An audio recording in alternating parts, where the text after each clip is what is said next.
Was you Armenian or no? No. Stand by. 5, 4, 3, 2. We're live.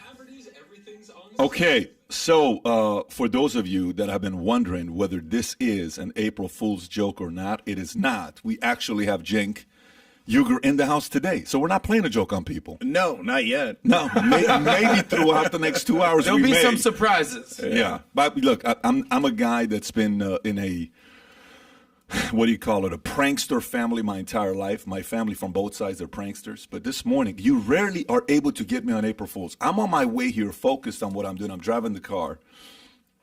Mario sends me a text message. I got to tell Mario this. Folks, I'm begging you to get Mario. Prank Mario. I'm sending everybody to prank Mario. Mario's our COO. He runs the show out here. He says, just an FYI, that the team is still trying to repair the water damage that happened last night to the new switcher keyboard. It's not looking good, but we should start on time with the old Sling, which always gives us issues. We just sent somebody over to Best Buy to get another one. So I called Mario. Mario, what are you telling me? I said, Pat, it's going to cost about $8,000. I said, who did this? He said, I think George, spilled some coffee or something on the switch. I'm losing my mind. He says, I got to go. They're having a meeting. And I'm like, I call him back. He says, but we're going to be okay. April Fool's. I'm like, you got to be kidding me. So Mario got me today. I got to give him credit. Anyways, it's good to have you on today, man. Really. Thanks for coming out. Good to be here. Yeah, I've obviously followed your stuff for many years. You can't nowadays with what you've done over the last decade or 2 decades. For people that don't know you, I think one of your channels got 6+ billion views online, 5 million subscribers. I think total you guys got 13 million plus subscribers, 10, 12 billion plus views, from MSNBC to coming and doing what you're doing with Young Turks. I think a lot of people have a love and hate relationship with you. We're going to talk a lot about today, which, we're not going to spend a lot of time talking sports. That was offline. We're going to talk some politics. But for some people that don't know, maybe give your journey of how you went from there to Young Turks. Yeah, sure. So we started Young Turks about 20 years ago. At the time, it was the first original talk show on Sirius Satellite Radio. And then I always wanted to go online video. And so we had an interesting journey through a lot of different radio first, including Air America, XM, et cetera. But then we went online. And at the same time, I got the MSNBC show and the current TV show. And those were done in parallel. So we're actually the oldest online show, period. Longest running daily show in internet history. And we're the first partner ever for YouTube.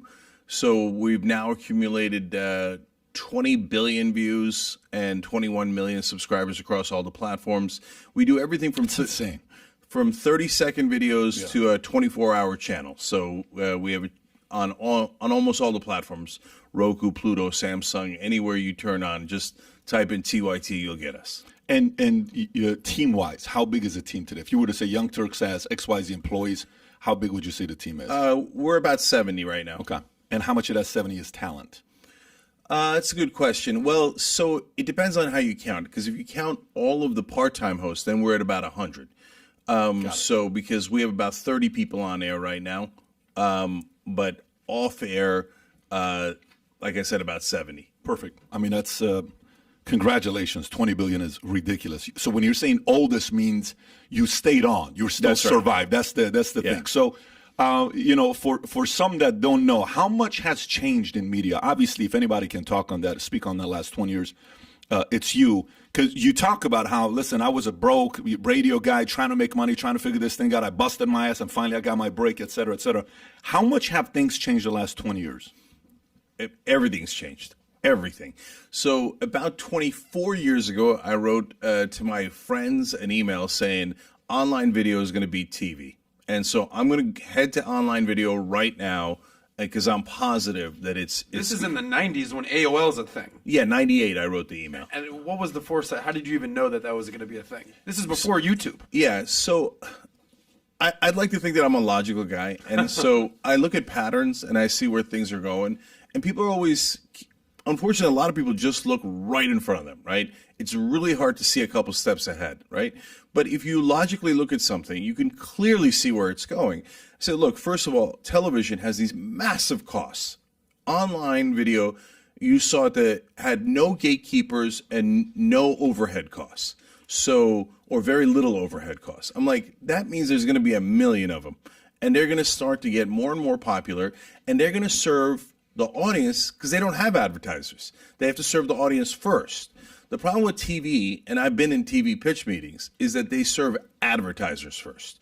So I'll be in a TV pitch meeting and they'll say, okay, what's Walmart going to think of this? And I think, okay, this show's doomed because Walmart wants vanilla. They do not want interesting programming at all. Controversy, They don't no want fights, no bickering, just nothing. peace. Yeah. No drama. And by the way, do they say that to the actual company? Like, will they say, this is the kind of talent we're looking for? If you got a guy like this, we'll advertise during this time.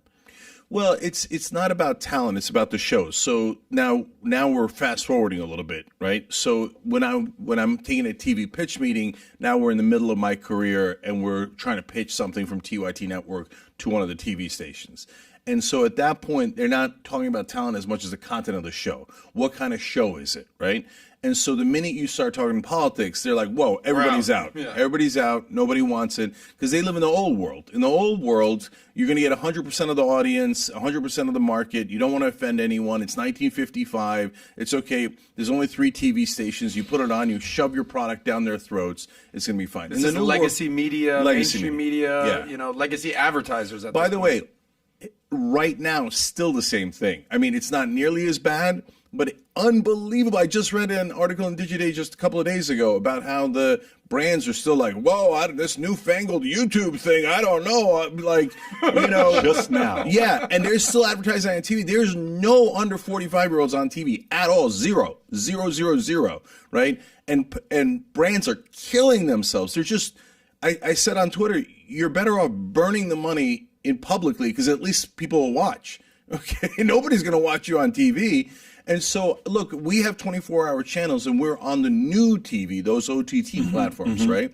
What don't they understand yet? Is it just an old school way of thinking? They don't want to give up what they had? What is it? The advertising industry is the single most conservative industry in America. I don't mean politically. I mean just by nature. So, and one of the quotes was, well, nobody's gotten fired doing this in the last 20 years, buying TV. Well, that's the problem. You should all get fired. If you're a brand trying to appeal to younger viewers and you're on television and not online, everyone in your marketing team should be fired. So you're just nuts if you're doing that. You're just burning the money. Here's a question for you, because what it makes me think about is the fact that, you know how Justin Bieber was found where? Did Usher find Bieber on YouTube or something like that? Some story. I don't know if you're familiar with this or not. It was, or even it was Scooter Braun. Scooter Braun found him, and then he teamed him up with Usher. Yeah. They did a or song. even the guy from what is that? Don't Stop Believing. Is that Journey? Yeah. Okay, Journey. They brought a Filipino guy from the Philippines who was, it's like this guy's got the sickest voice. He becomes the lead singer for, Journey, and they found him on YouTube. Who would Logan Paul been 20 years ago? Who would have a lot of these guys been 20 years ago? Like literally, I'm wondering, like a lot of these guys that are big vloggers today, big YouTubers today, who would they have been 20 years ago? Yeah, maybe they would have gone on to MTV somehow, and that would have been the route. That makes sense. Probably. But I'll tell you what, guys. Another reason why online video is always going to win is because there's just too many of them. Since there's no gatekeepers, the audience is going to find what they like. So it democratizes media. So look, I'm not a big fan of Logan Paul, but you put him on, and there's a community that's going to say, "Hey, I like that guy." Okay. Before, you couldn't get past the gatekeepers. So the only people that were allowed on were people that the executives liked. So who do the executives like? Well, they like relatively rich people who say that the status quo is great and that you shouldn't change anything. And remember, we're doing a show for Walmart, so keep it vanilla.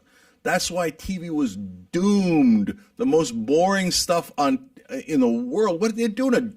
A domino show now, I think? I mean, they're watching dominoes fall. I mean, it's just sad. They're going to do, finally, the last TV show is just going to be bingo. So, but if you think about it, again, capitalism wins, innovation wins again, because they were able to compete against the traditional guys, and the traditional guys who don't want to do any work, and they're kind of bullying the talent and saying, you better do this or else. Now there's so much competition that you can't do that anymore because the reality of it is the talent's going to find a place to get their voice heard. This is the market we're living in. You can't silence people today. Well, some people are trying to silence certain people, but all I'm saying is if the talent is a real talent, he's going to make it or she's going to make it if they go and do the work that that's necessary to do. Let me bring up a quick point with TV. I want to get your thoughts on this. The other day, I'm with your dad, and we were looking for the March Madness game. You're talking about the legacy media. There used to be 3 channels, the big 3, ABC, NBC, CBS. And then I remember whatever was the late 90s, early 2000s, and all of a sudden it was like 50 channels. It's like, holy moly. I'm with Pat's dad, who's 79, about to be 80 in 10 days. God bless you, Gabriel. And we were looking for the game. And there's 900 channels. He's like, oh, yeah, I think it may be on 847. Maybe it's on 140. Like, he knew the channels. He knew what was going on in the sports. How many of those do you really watch, though? That's what I'm saying, is that, like, it's so fractured. You're talking about the democratization of media. How does that factor into that? I mean, there's so many TV channels. It's no longer the big 3. What are your thoughts on that? Yeah, so real quick, couple of things there. Number one, yes, because of the fracturing, you will not get the big 3 again. You will get relatively large companies, Vox, BuzzFeed, us, right? But there'll be a lot more talent spread out, and nobody can stop that. So you're not going to get Seinfeld or ER like shows where 25, 30 million people are watching at the same time. That's like when everyone tuned into Dallas for the finale and you got 100 million people. Like that doesn't going to exist anymore. Probably not. There's going to be some tentpole events, Super Bowl, Oscars, kind of, etc., and new ones will pop up. But so that's one of the small downsides because then we don't share the same culture anymore. I mean, that's a much larger topic that we should get into. But you kind of alluded to cancel culture there. I grew up in an era of massive cancel culture. And it was progressives who got canceled. So I remember sending a tape into a Minnesota radio station, and then the program director was decent enough to call me back and said, "This is fantastic." He's like, and I'm like, "All right, great. What time slot do you have available?" And he's like, "None." I said, "Why?" He said, "You're on the left. All of my other programming is on the right. So I'm not going to counter program in the middle of the day. So, good luck to you, kid, because you're really good." What year was that? 90s? We had already started on Sirius, and they were allowing us to pitch it to other radio stations. So that was around 2003. Yeah, I mean, listen, cancel culture hurts both sides. It's not just one side. It flip-flops still. It goes one side for 10, 20, 30 years, and then whoever's in charge, then it goes to the other side, then it goes to the other side. Either way, we just want to hear people's arguments. Yeah. And let us as the viewer make a decision what's right and what's not. Yeah, I think that there's one clear line for sure. There's an arguable second line. But advocating for violence is unacceptable. Okay, so that's my clear line. And so other than that, I've defended Ben Shapiro and Coulter when they're giving speeches on college campuses. I didn't think Megyn Kelly or Don Imus or any of those people should have been fired. It doesn't serve anyone to fire people. It doesn't serve the nation. It doesn't serve the conversation. Why don't you, like when Megyn Kelly made the comments about black or white Santa Claus or whatever it was that in the NBC case it was blackface, right? She had made the comments about Santa Claus when she was at Fox. So NBC fires her, right? Obviously they were just doing that because the ratings weren't working out and they want to dump the contract. That's keeping it real, right? But if they were serious and they were just outraged at that suggestion, which is preposterous, honestly, then why don't you have Al Roker, who was really mad about it, and other people come on and have a national conversation with Megyn Kelly? Mm-hmm. That way people will learn why blackface is offensive.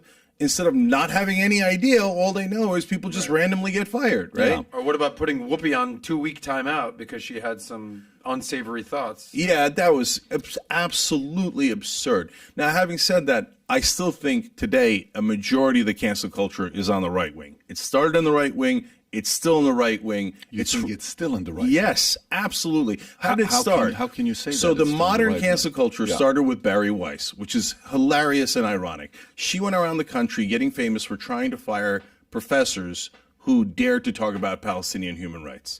So if they said Palestinians were equal and should have their own state, she would try to get them fired, okay?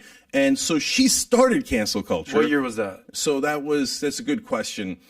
About 20 years ago, I think, roughly. She was New York Times? What was she at? No, it was before she was at the New York Times. Gotcha. That's how she got famous. That's how she got famous. Right, they're not pro-Israel enough. Fire them. You can look it up. Okay, so she starts cancel culture, then she pretends that she's a victim of it, which, by the way, she never was. She was never fired from anywhere. She decided to quit the New York Times to make more money on her own. So, look, what a right wing. But you can't say behind closed doors, you can't write this, you can't do this.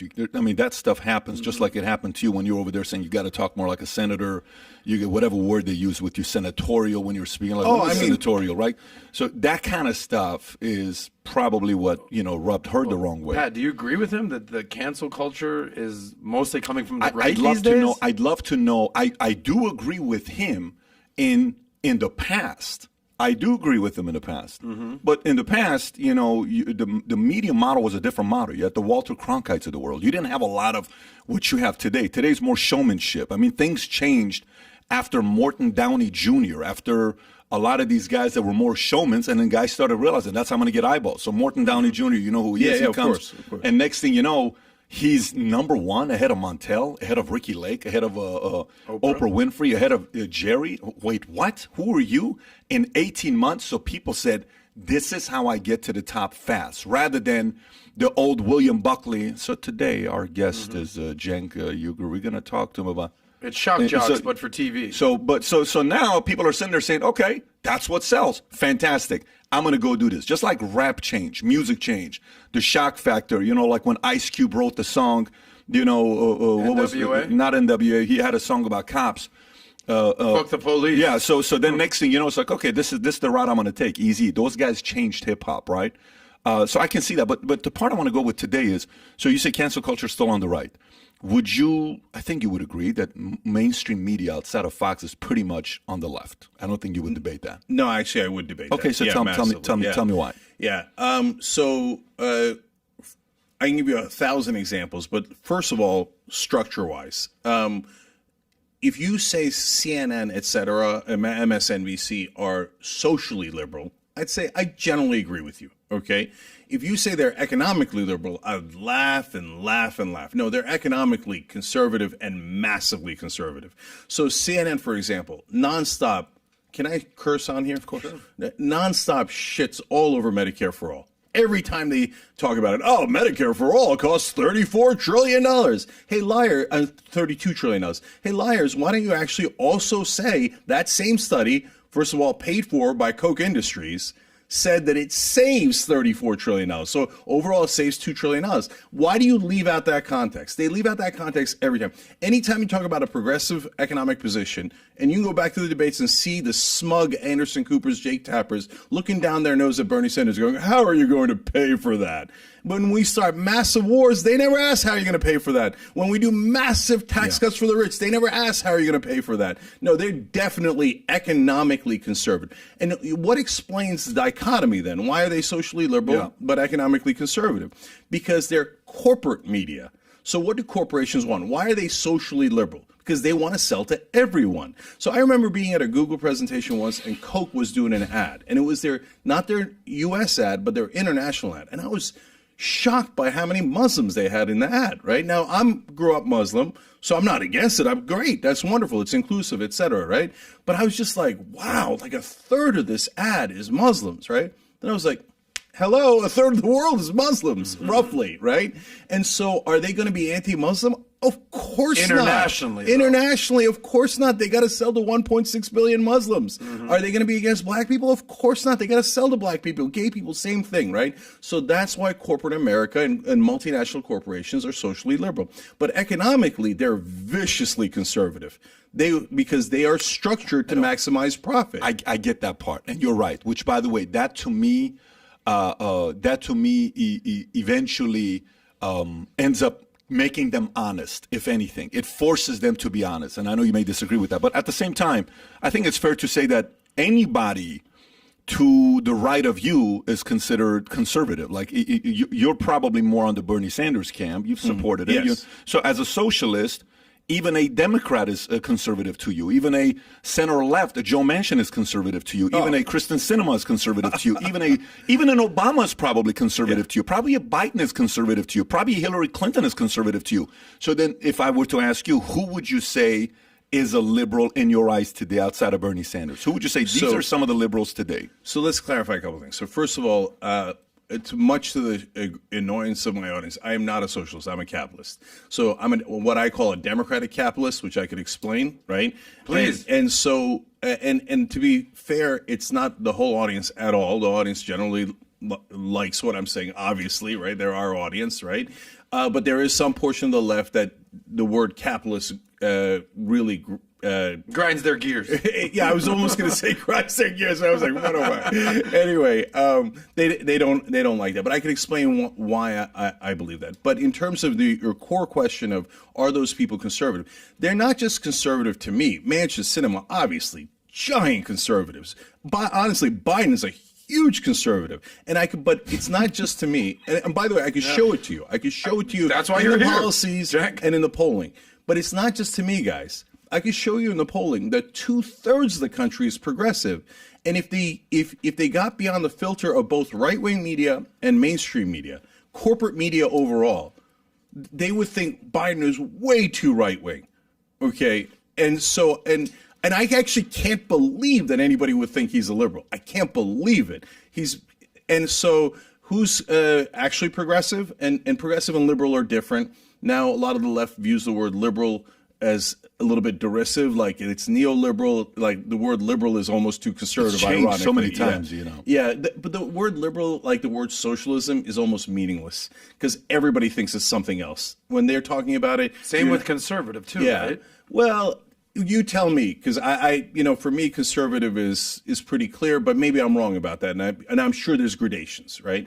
So, but progressive is the left, right? So, sure, AOC, Bernie Sanders, I co-founded Justice Democrats, so all of the squad, Jamal Bowman, Cory Bush, I love those are guys. progressive. Those are your progressive. guys. Those Yeah. are the people you support. Yeah, 100%. Okay. Yeah. So go back and when you said, you believe the CNNs, the MSNBCs, they're more right wing, socially liberal, but fiscally conservative. Fine. At the same time, some may say, Cenk, even though you're taking that position, if you want to see a channel bashing Musk, you'll see them doing it. If you want to see a channel bashing capitalism and what the wealthy are doing, you'll see them doing it. No, never. If you want to see a channel bashing a Trump or a DeSantis or any candidate on the right, you'll see on CNN and MSNBC. That's true. So those, somebody may say, well, that's where they are. Every candidate that I put up, say the right is saying this, every candidate I put up, DeSantis, Trump, Nikki Haley, they keep passions, right? So someone may say they're far left. You're saying they don't do that? No. So you think CNN, MSNBC, and mainstream media supports Trump and DeSantis? No, not at all. Okay. So let me explain, because Please. you mentioned a couple of different people there, and that's why I wanted to clarify. Sure. So are they against Trump? Of course. That's super obvious. Are they against DeSantis? Yes, they are. Okay. Because they view, who are they for? They're for the establishment. They're for the status quo. When you're a multi-billion-dollar corporation, you know why you like the status quo? Because you're at the top. You don't want to change anything when you're at the top, okay? But when you say Nikki Haley, you're actually wrong. Nikki Haley crossed over to establishment, and they love the establishment. So, for example, Chris Christie, establishment Republican. ABC, CNN, all giving multi-million-dollar documentary advertising all around Chris Christie. Wait, why is ABC and CNN doing these giant specials on Chris Christie out of nowhere? He hasn't done anything in years and years and years, because they love establishment Republicans. All my life, I've watched Meet the Press blow John McCain and every Republican that's ever gone, oh, the beloved John McCain. Which war would you like to start now, Senator? That's such a great idea. Let's start another war. Tax cuts for the rich. Why, that's brilliant. Let's have another guest on. He agrees. This is a Democrat, and you fill in the blank, Claire McCaskill, Joe Manchin. It doesn't matter. Look at that. They also agree with tax cuts for the rich. Well, I guess everybody, we're all agreed. Tax cuts for the rich. So they don't like Trump because he's a populist. I think that he's a fake populist, but at least he's playing that route, and he's wild, he's out of control, and he leads to instability. So the establishment does not like that. So the only person they dislike more than Trump is Bernie. They would burn down the house before they would like Bernie. It's amazing how, if you remember this, when this was going on a year and a half ago, when I was upset that they didn't let Bernie win, because Bernie, when I said, so do you remember the day where it kind of all happened like within 24, 48 hours, where all of a sudden, oh, okay, this guy's ahead. No, this person's ahead. No, Amy this. No, Elizabeth Warren this. No, Pete this. No, Bernie Sanders this. No, everyone's dropping out. And they're getting behind Joe Biden. Like, wait, what? I can tell you exactly how that happened. Yeah, I mean, I remember, but go ahead. Yeah. So Bernie won the first 3 states. Now, look, mainstream media is not in the, they're not in the business of manufacturing news. They're in the business of manufacturing consent. Okay, so Noam Chomsky wrote about this decades ago, and he's absolutely right. So they do propaganda for a living. It's the marketing arm of corporate rule. So when Bernie won the first 3 states, they did not do what they always do. When an establishment candidate, either a Republican or a Democrat, wins the first 3 states, everybody in media goes, oh my God, we have the presumptive winner. Everybody clear the field, clear the field. Iowa, New Hampshire, it's over. Right. They do that even when Hillary Clinton loses one of them. Even before there was any election, they were like, Hillary Clinton's obviously the winner. Hillary Clinton leading. In fact, I criticized CNN on CNN for doing this. They used to count her delegates, which were the establishment Democratic politicians, before a single vote was in. So they were like, Hillary Clinton has a 500-0 lead on Bernie Sanders. Why is Bernie Sanders still in the race? Right? So Bernie wins the first 3. They're like, oh, yeah, whatever. Okay, no big deal. I mean, he's not necessarily going to win. He's unelectable. He's unelectable. But they panicked. Internally, they panicked. And then you saw Chuck Todd and others come out and go, oh, Bernie's brown shirts. And by the way, this is on MSNBC, so-called liberal channel, right? And then Chris Matthews came on and said, oh, people like Bernie wins, people are going to get shot in Central Park. And I remember when Castro was threatening to do that, et cetera. They all pile on. And the worst of the worst was MSNBC. They're a wolf in sheep's clothing. So they come in, oh, we're liberal, we're on the left. Oh, my God, but Bernie's unelectable. No progressive is electable. Oh, we brought in Claire McCaskill to be our expert. Wait, didn't she get her ass handed to her, even though she was an incumbent? She ran all the way right wing, tried to copy the Republicans. It's a losing strategy every single time. But MSNBC loves it because it's economically conservative. And by the way, I have personal experience at MSNBC. I partly got moved out of prime time because I was criticizing Barack Obama, and they hated that. And they literally told me. So there's no question that they're economically right wing. So then for me, this is how I see it. I see Bernie and Trump as the same people. And I know you may not agree with this or you may not like this, but I see them as the same people. Let me explain to you why. Because I think the left, I'm surprised the right didn't do to Trump what the left did to Bernie. I'm very surprised they didn't. They tried every single way to get this guy to not be the candidate because they don't have control over the guy. The people they fear is whoever they don't control. You can't control Bernie. You can't control Trump. That's why I think they're the same. I don't sit there and I agree with Bernie's policies. I'm not a socialist. I escaped Iran to not have to deal with the high taxes and to control all that. That's the fear that a lot of immigrants that leave their own countries who come here. And I know you're one as well, but that's what a lot of people from, that end that's capitalists, they don't want to deal with that. So on the other side with Trump, he was a loose cannon. He's getting out there calling out. They're pretty much calling out the same people. Trump and Bernie are calling out the establishment. They're both calling out some of the same swamp, same people, even though Bernie's a lot more part of the swamp. A lot of people on the right will say he's never had a real job, all this other stuff. And a lot of people on the left will say Trump's never been involved in politics. What the hell does he know about getting policies and all this other stuff? You'll hear some of those things. But that's why I think those two were the same. But even going back to it, so if you say, well, yeah, CNN and, all these guys, they're still fiscally on the right. DeSantis has got tens of millions of eyeballs right now, people that follow the guy. And he may be their next superstar. Even on Trump, you got 78 million eyeballs, whatever the number is that he got the votes. Pick 81, is it 81, 78? I don't know if I'm getting the numbers right or not. But so he's got 78 million eyeballs. If you're not going to give that guy any credit, and so this will go to my next question with you, and I'm really curious on what you're going to say with this. So I think a lot of times, and maybe this is a left and a right thing, but for the last 6 years, it was more of a left thing, left media side. They did not know if Russia was real, but man, they kept talking about it like a broken record. They had no clue if this thing was real, but thank God they had some story to talk about every day. Viewership, another thing with Russia, who's the one guy that got up? Schiff. What's Schiff's first name? Adam Schiff. Oh my God, he's saying it. There's got to be something. It's like, what are you talking about? And then next thing you know, you find out that with the report that came out, what's the report that came out with Mueller? Not the Mueller, the other one that just spying on Durham report that comes out. Hey, this is really what was going on. Well, we don't really know this, and then they stop talking about it, and then you see the Hunter Biden laptop, spits. Everybody's like, no, this is just media misinformation, another Republican misinformation, another Russian misinformation campaign. And then folks are sitting there, and I'm looking at CNN's eyeballs. Like, so folks are sitting there saying, who the hell do you believe today? Do you believe them? Who do you believe today? It's very hard for the regular viewer and the listener that's not involved in the politics like you are, that they've committed their life to, that this is their work. It's the average guy that's like, listen, I'm just trying to see who I believe. You seem, inconsistent. You seem consistent. You seem consistent. You seem inconsistent.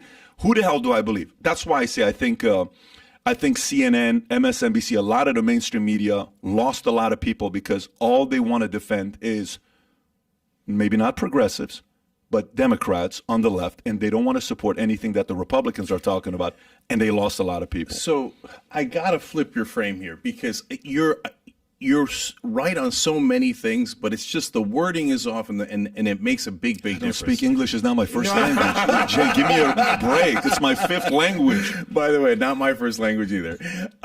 So here's what I mean by that. It seems like they're supporting Democrats, but they're not. Like, I gave you the example of Chris Christie. I gave you the example of John McCain. I can give you tons of tons of corporate Republicans that the establishment press supports as well. Now, they're mainly in love with corporate Democrats. That is true, okay? Because corporate Democrats, unfortunately, it pains me, and that's why I fight them so much, have become the most corporate, right? We will do whatever corporations say, and we'll pretend that there's change on the outside. Oh my God, we've got a black person who's doing everything corporations want, so everything is fixed. No, everything is not fixed. So, for example, $15 minimum wage is so important to the black community. 47% of blacks in this country make less than $15 an hour, right?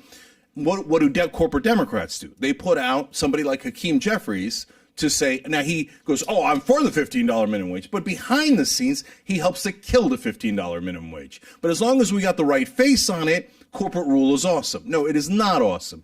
So it's not that they're pro-Democrat, it's that they're pro-corporate rule. And so the populism that you're seeing, the similarity between Trump and Bernie, you're right. You're not right. It's not. They're not similar on policies. Of course not. Right, and they're not similar on earnestness. Like Bernie's super earnest. I think Trump is a grade A con man. Right, but they are both cannot be controlled. That is true, and that is why establishment media despises them. And so establishment media has lied to us our entire lives. Can I draw a correlation to what you're saying? Because the control, neither of you two can be controlled, and I think that's something that you both can agree upon, is that you'd like to be able to say what the hell ever you want to say, do what you want to do. We're in America. Exactly. Yeah. I mean, that's undeniable. Who wants to be controlled?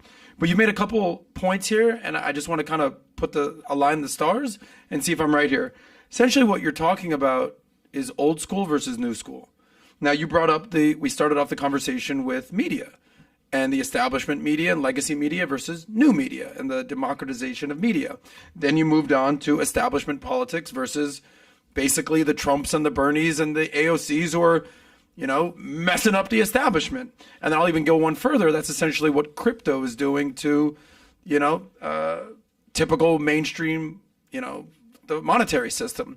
Essentially, what is happening is the establishment wants to control what they control. Yeah. And what you're basically saying, and whether you're a Bernie guy or a Trump guy, is they're rattling a lot of cages, and the establishment don't like that too much. Yeah, 100%. And Patrick, let me just go back to agreeing with you on the core premise, which is really important, right? So the reason why people are looking to these alternatives now, the Trumps, the Bernies, everything else, and our programming, all the different right wing, left wing, et cetera, is because the one thing we all know for sure, and I'll give the right wing credit on this, they know this better than the left wing does, okay, is that the politicians are full of shit. Okay, and what has establishment media told us our whole lives? The politicians are honest, they're having real debates, they're all really principled, and they're honorable, and you have to respect them, and they're worthy of so much respect. Whereas we look at them and go, well, that guy is obviously lying, that guy is obviously cheesy, that guy's the most plastic person I have ever met. That's why in 2016, everybody in the press said it's going to be Jeb Bush or Marco Rubio. And I said, you guys are a joke. There's no chance it's going to be that. Marco Rubio is a boy, Okay, he's the most plastic fake politician you'll ever meet in your entire life, and that's why corporate media loved him. They loved him. They're like, it's got to be Rubio. It's got to be Rubio. I'm like, have you guys looked at a single goddamn poll? I said Trump would win the Republican primary about 4 months before they started voting. You know why? I'm not a genius. One, I just know the country's in a populist mood. They hate the lies of the establishment media about how politicians are so goddamn wonderful, because that's just the most obvious lie of all time, right? And secondly, I could read a poll, and every poll had Trump at number one by a lot. And they're like, no, don't believe your lying eyes. By the way, every poll in 2016 had Bernie beating Trump, and by large margins. And Hillary Clinton was losing to Trump. And every day, ABC, CBS, NBC, all of them would come out and lie to the American people and say, Hillary Clinton could beat Trump. Hillary Clinton is better at beating Trump than Bernie. Hillary Clinton is more electable. Every one of them was a lie. You think Bernie could have beaten Trump? It's not me. It's the American people. The polling indicated he clearly could have beaten Trump on election day. Now, I know they didn't run an election against each other, right? On election day, Bernie was beating Trump by 12 points. So you run an election, the Republicans smear him, you're going to wear down that 12, right? Mm-hmm. But you're not going to wear down the whole 12. 12 is a giant monster lead. Do you remember those polls, Pat? Not that it's saying that polls are credible, but I mean, that's a whole other conversation. First of all, what we learned about polls in 2015, 2016, none of them are right. So the credibility of the only poll I may give some credence to is I look at Pew is good, Gallup is relatively trusting. Any Fox News poll, CNN poll, MSNBC poll, I don't look at any of that stuff. Those are the only two I pay attention to. But folks, if you're listening to this, Super Chats, we're going to come to some of the questions. A few people made comments here. Adriano Valentino from Australia said Trump is an uncontrollable con man, question mark.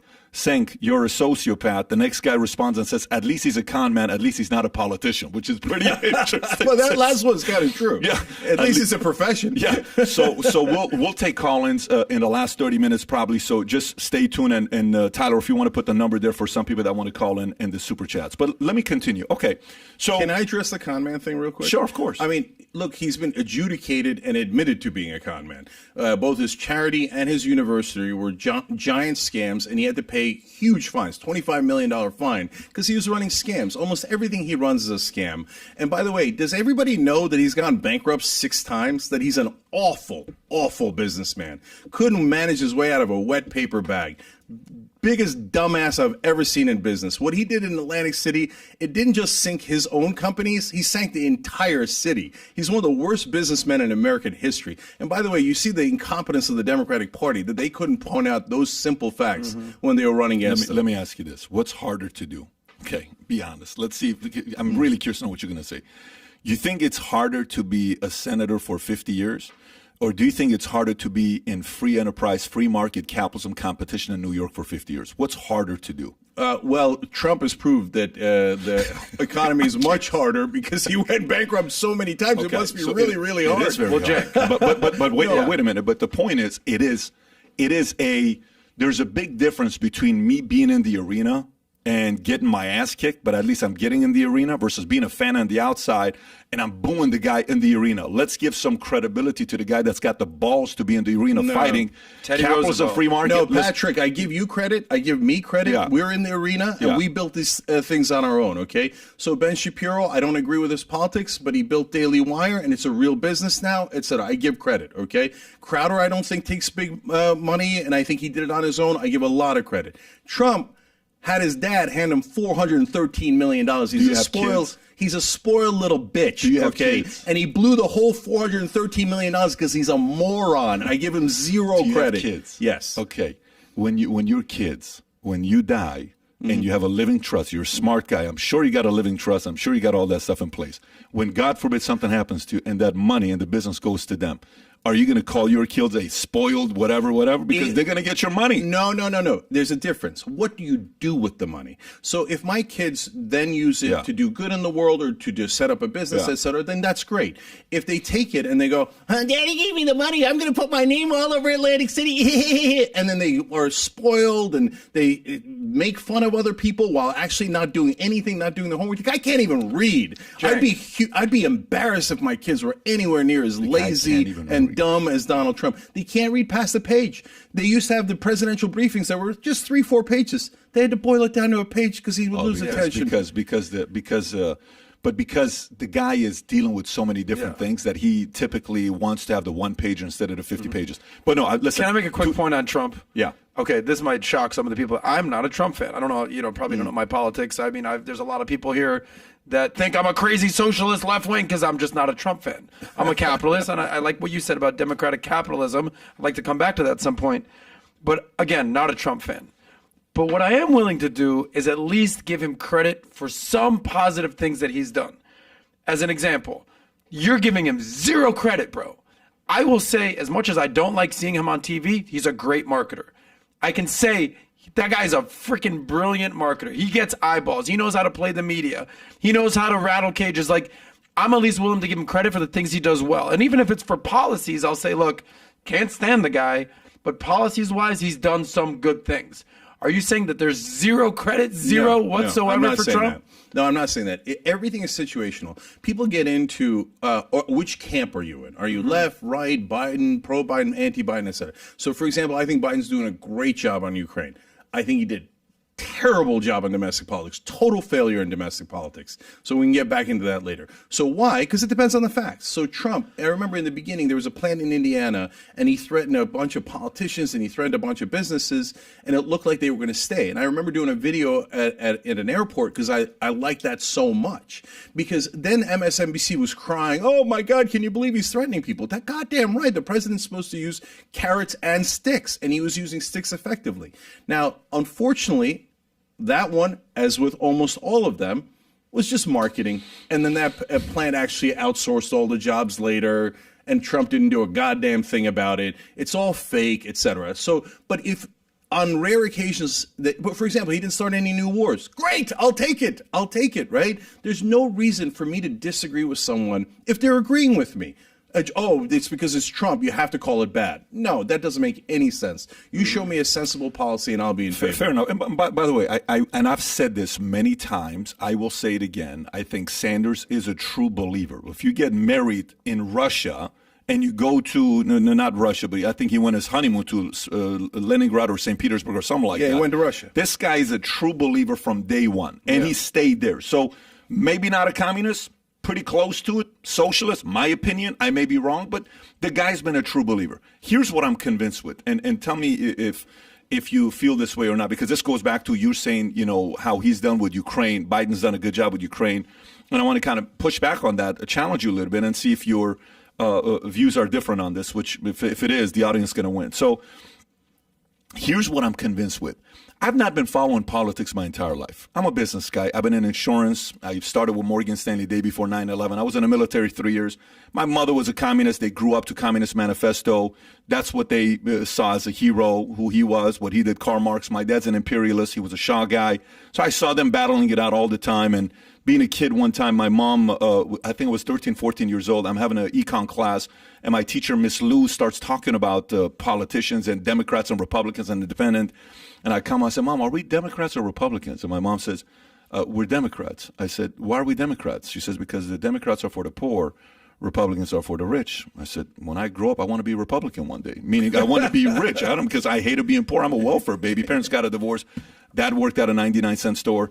But here's what I'm convinced that's going on when I watch some of these things. Okay, from my experience, I started following politics, say, Kerry era, whatever the Kerry era is. I don't know if it's 04, 03, 04. Right around there's when I started, okay? But I kind of had to start paying attention to it. I don't know why. I may be wrong, Cenk, and give me your perspective on this, who's been on this for a long time. I'm convinced both party doesn't like a candidate that they don't have dirt on. Let me explain. I'm convinced they don't like it if they don't have three things on you where they know for a fact they can control you, then you become a leading candidate. Meaning, maybe Bernie Sanders is not a good candidate because we ain't got shit on this guy. Guy doesn't party, the guy doesn't do this, the guy doesn't do that. We can't control this guy. Okay, but Biden, that's the best candidate because, dude, we got a shit ton of things on this guy. Hell yeah, we can control this guy, right? Or Obama, look, I think we can control this guy. Why? Maybe we got a couple things on Obama, but Obama doesn't have money. So maybe money's going to drive him. So if we give him opportunities to be a celebrity, to be this, to be that, maybe that's a driver. So then you look at a guy like on the right and you say Trump. Well, we got a lot of dirt on this guy. Let's throw it all out there. All right, let's see if this is, we're going to destroy this guy. Stormy Daniels. It never happened. He's like, no, it happened. She goes on Jimmy Kimmel. Michael Avenatti. You know what? Karen McDougal. I actually thought he loved me. And we would actually spend time. And he told me once, he loves me. He never disrespected me. You're like, man, I believe her. She seems very believable. Here's how many people, African Americans, housing, what he did. Yeah, that was a long time ago. Well, here's what happened. Yeah, it's not true. Well, here's Bush recording what you said, grab him by Bush. Yeah. No, it's just locker room talk. I think they used every dirt they had on Trump. Then they had nothing afterwards.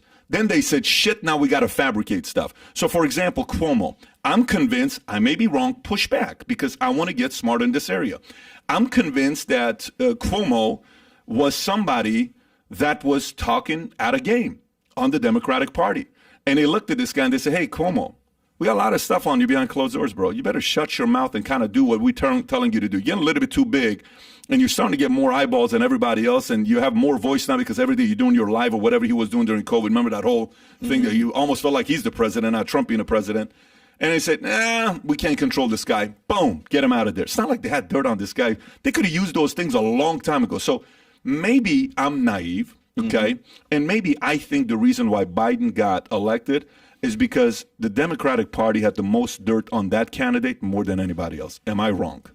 So it's not right or wrong. It's off by a shade, if you ask me. Okay. I think the essence of it is right, but the way, again, the way you're framing it is a tiny bit off. So let me explain from my point of view. Obviously. Please. Okay. So the candidates that agree with them, they don't need to find any dirt or use any dirt, right? So Pete Buttigieg will do anything a corporation asks him to do. Okay, so he's a robot made in a corporate factory somewhere. And so you don't ever need to dig up dirt on Buttigieg. In fact, at TYT, we went and did investigations of how he ran his little town in Indiana, and it was awful. And it was, by the way, rife with racism. Now, did you see any of the mainstream media use that? No. But if Buttigieg had gone progressive, they'd have picked up our stories instantly and said, look at this racist guy. Can you believe what he did? He fired some black police chief for complaining about da-da-da. They would have gone nuts, but they choose not to use that. Biden lied about going to help Nelson Mandela in South Africa. He went, but he said he got arrested with Nelson Mandela. That is not at all true, okay? And the mainstream media just let it go. They had that dirt. They never, ever, ever used it. Why? Because Biden agreed with the corporate agenda. Now, when you don't agree with the corporate agenda, then it's not that they already have the dirt. They'll go find the dirt, and then they'll use it. And if they can't find dirt, they'll just make it up. How do I know? It happened to me, let alone Bernie, let alone Trump, let alone anyone who doesn't agree with the corporate agenda. What they used to do, Patrick, in the old days was assassinations, right? So like JFK, etc., and people say, oh, no, it was really a guy on, Lee Harvey Oswald. Sure. Okay, don't be absurd. And you see, that's manufacturing consent. When they get you to believe that a bullet can move at angles that it cannot physically possibly move, right?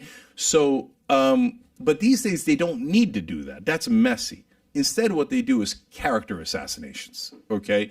So you get a little too close to power and you don't already agree with the mainstream corporate way of thinking, you will be eliminated. That's when they dig up the dirt, use the dirt, manufacture the dirt. So in my case, I ran for Congress, and the New York Times all of a sudden painted me as a right-winger. By the way, I just checked time to see. I'm sorry, I'm not checking. I checked time to see what we got. What do you have after this? Can you go? I can go. Okay, Yeah, so yeah. we're going to go longer than our 2 hour usual. So we're not wrapping up at 11 o'clock. So go ahead. You were saying. Yeah. So in my case, the New York Times said I'm anti-Muslim. Wait a minute. I'm atheist now, but I grew up Muslim. My family's Muslim. My background's Muslim. What do you mean I'm anti-Muslim? Doesn't matter. We're smearing you. Well, don't you want to at least say, oh, it's kind of interesting or ironic or et cetera because he's actually from a Muslim background? No, they didn't even say that, right? Then the alt-right had done this smear campaign against me where they took a joke about bestiality and pretended it was real, like I had said it real. New York Times writes it like as if it's in my agenda. Cenk, who believes in legalizing sex with horses. I'm like, what the? There's the New York Times? Are you insane? Did no one in the building think, hey, guys, that sounds like it's probably a joke. Like, you guys want to double check? No, they're like, nope, just write it as if it's in his platform, right? That's an alt-right, total toxic sludge horse crap that the New York Times printed. Why? Because they don't want a progressive winning. They can't control me. LA Times, and then they said I had David Duke on the show. I called him a racist, an anti-Semite, a bigot. I called him every name in the book. New York Times says he had David Duke on the program to share his anti-Semitic views. Oh, come on. No, they're liars. They're lying to you. Because when someone... You don't think everybody... So, for example, let me put it back. I don't know. But you don't think people will say, well, Cenk, that's not fair because you guys do that at Young Turks. Would you say we never do that at Young Turks? We never do that at Young Turks. So you don't take one snippet of, let's just say, what... I don't know what Ann says or who Ann is not much in TV today. Ann Coulter, you're saying? Ann Coulter, or let's just say Shapiro or whoever, and you say, look what he said in this part, and you don't show the whole thing. So I'll give you an example. Yeah. When McCain, all the way back in 2008, because we've been around forever, a local Arizona station had done an edited video of McCain's talk, and it made him look really bad. We thought it was not edited. We thought it was real. We aired it one day. The next day, our audience says to us, hey, that was edited. Here's the whole thing. We come back the next day. We say, our bad. We trusted that local station. They were wrong. They took McCain out of context. We don't like McCain at all, but you always have to be fair. And he didn't say that. Look at the context of what he actually said, right? So if you show me a clip where I'm missing context, I will definitely show that on air and go, wait a minute, let's look at the whole thing here. Because we don't need to lie to be right. Okay, the reason that mainstream media has to lie is because people want higher wages. They don't want lower wages. People want health care. They don't want to have their family member get cancer and not be able to be treated. So they have to lie to push their agenda. And they're maximizing profit is a hell of a thing. And so to come all the way back to democratic capitalism is the right incentive structure, but it must be checked by democracy.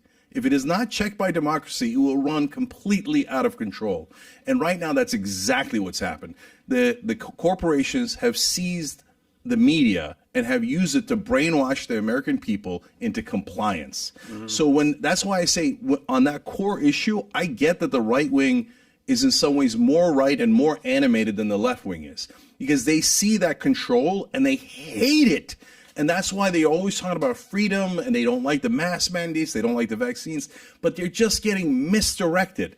Now, the perfect example is under Obama. The Tea Party started because they were so mad about the bank bailouts. Right wing, you were right. You were right. The bank bailouts were monstrous. They were horrible. They were a total robbery of the American people. And the Coke industry saw that, and they're like, good, let's take advantage of these guys. So they brought in their buses. We covered it. Coke Industries paid for buses, paid for meals, and they didn't bring them to a protest of the banks. They brought them to a protest of Obamacare to try to defeat them getting more health care. Wait a minute, what the hell just happened? It was corporations that took your anger and directed it to their benefit. It was amazing. Listen, that's and by the way, Koch brothers have a very respectable competitor. His name is George Soros. I don't know if you've heard of him before. He plays a similar card as well. So it's not like he's an angel going out there. He's got competition. So it's not like Koch are sitting there alone by themselves. But what I will say is the following. When that happened, that's the part with capitalism that I have a problem with. Because when it comes down to somebody doesn't run the business properly, either let them go out of business or let somebody else buy them out. Very simple. By the way, most people forget WAMU. Do you remember WAMU?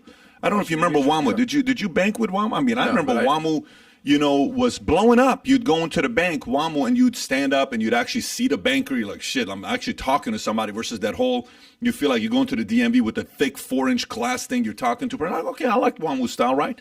You know, WAMU went from zero to $330 billion company.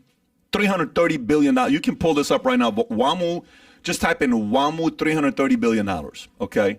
Type in WAMU $330 billion. You'll see some article that'll come out. Let me see where you have WAMU Bank. Want to put in Washington Mutual? Is that what? Maybe he needs to put that. See, go a little bit closer so we can see it. Go back. You will see somewhere that says $330 billion I'll pull it up. Give me a second. Yeah. So WAMU was a $330 billion company, right? Do you know what it ended up selling for? Do you know what Chase bought them for? Do you know the number? Chase bought WAMU for $1.9 billion. Okay? From $330 billion to $1.9 billion. Guess what? A lot of those companies, you want to unmute yourself because we're hearing the typing, Tyler. So they went from 330 to 1.9, but at that time, guess what? They're not letting that happen. Like, oh, too big to fail. I'm sorry, they maybe made some bad choices. Let them fail and have somebody else buy them out. That's when the argument from the left or folks like yourself has some credence, because you'll see favors being done for the bigger guys that you're not letting go out of business. You kind of got to do it. At the same time, I'll flip it as well and kind of debate myself on this point, where a guy named Bob Ben Moshe, I don't know if you remember Bob Ben Moshe. AIG. Bob Ben Moshe used to be the CEO of, yeah, there you go. $330 billion of assets. You see that 327.9, and it sold for $1.9 billion. Mm-hmm. And if you go highlight the $1.9 billion right there, go up 4 lines, 5 lines to the left, boom. Chase bought them for $1.9 billion is what they paid for. Can you imagine? That's like a $330 thing you buy for $1.90. Pretty insane for that to happen. But Bob Ben Moshe was retired. He had cancer. He was dying. He was a former CEO of MetLife. And AIG calls him up and says, we want you to come and be the CEO. He's like, listen, I'm dying. I got 3 years left to live. He had acne everywhere because he was taking the steroid shots and all this stuff. So it was uncomfortable, because this is a good-looking 6'4", 6'5". He could talk. He talked shit. And he talked to you like a man's man. He didn't talk to you like the typical Wall Street guys, right? And I've been in many meetings, have many dinners with this guy. And they call him. And he says, I'm in Dubrovnik at my winery. If you want me, I'll do it for $10 million, not a penny less. They say, that's a lot of money. He says, let me explain to you what I'm like. I'm like a prostitute, except a very expensive one. That's his line, right? Anyways, they bring him in. He goes to the government, gets $183 billion, pays it back within a few years, and pays it back with $21 billion of interest. And the next thing you know, he dies. Literally right after they paid back everything, this guy dies. And he says, here, I was on my deathbed, okay? And if you read his book, on his deathbed, his wife's to his right, his girlfriend's to his left, okay? The wife that he left anyways, but they weren't together. It was divorced. But the point is, everybody loved this guy. He was one of those. He was a man's man leader. This is where I'm going with this. I'm watching MSNBC, and I don't know this guy's, you know who he is. He's always on. He's a business, he's on the business side. And he's interviewing Elizabeth Warren yesterday, okay? And I'm sure you know what Elizabeth Warren's shtick is. You've heard it, and you probably agree with some of it, right? Where she says, you know, Elon Musk, he's this, he's a freeloader. You know, I don't know if you saw that or not. He was on with, what's his name? Oh, yeah. He does the thing with Andrew Ross Sorkin in the morning. You know who he is. CNBC. That's CNBC. CNBC, yeah. So anyway, so he's calling her out, and he says, hey, he's a freeloader. Elon Musk is a freeloader. And he says, shouldn't we celebrate this capitalist? He's one of us. He loves America. He came here. He created all these jobs. Should we not recognize, no, he took money from, so what's your position with Warren, Musk, that conversation? Yeah. So this is what drives me crazy about the national conversation. None of it makes any sense. So are you for Elon Musk or against Elon Musk? Wait a minute, that question doesn't make any sense. The question is, what's Elon Musk doing? So if you say, are you for Tesla? Well, that creates electric cars, and that's going to help the climate, and I'm in favor of that. So that's great. So that's a great thing that Elon Musk is doing. But in terms of paying taxes, for decades, he barely paid any taxes. So wait, why would I be in favor of that? Billionaires on average right now in federal taxes pay about 8% because of all the loopholes. Am I in favor? Should I, like some progressives will say, there shouldn't be any billionaires. I don't agree with that, right? So you did a great job. You built a great business. It helped the world generally. You became a billionaire. Fantastic, right? But should you pay your taxes? Fuck yeah, you should pay your taxes. So no, when Elizabeth Warren says they should pay their taxes, otherwise they're a freeloader, she's absolutely right. So let's unpack that. Okay. So this takes me to one area where we may have different opinions, but I kind of want to process it with you. So here's how I look at it. If the government has $1 million to give to you or to give to the government on who's going to do a better job with the money, I trust you're probably going to make the $1 million into $2 million more than the government's going to turn the $1 million into $2 million. Okay. Now you may disagree, and you may say, Pat, I disagree with that, but they gave this guy $464 million. Mm-hmm. This guy named Elon Musk, the freeloader, right? And he takes that $400 million, and it's a 10-year loan that they give him. He pays it off 3 years later in 2013, okay, with interest. At the time, he has 6,000 employees. He takes it from 6,000 employees to 100,000 employees. Do you think that $464 million that he got from the government that he borrowed, if that was given to somebody in the government to do, you think they're going to get that kind of return and produce 94,000 jobs of people in the free market that taxpayers don't have to pay for? So, Patrick, let me ask you, Please. Who gave him the 464? Taxpayers did. Okay, so the government did. So you just made an argument for the government being awesome at this. Because No, they gave it to Elon Musk. The government made the decision to give it to Sure. Elon Musk, and it turned out to be a great investment. But it's congratulations, government. But I right? agree. No, but what I'm saying is I agree. Versus when we see some of this money when they say we're going to do $5.8 trillion. Where's the money going to?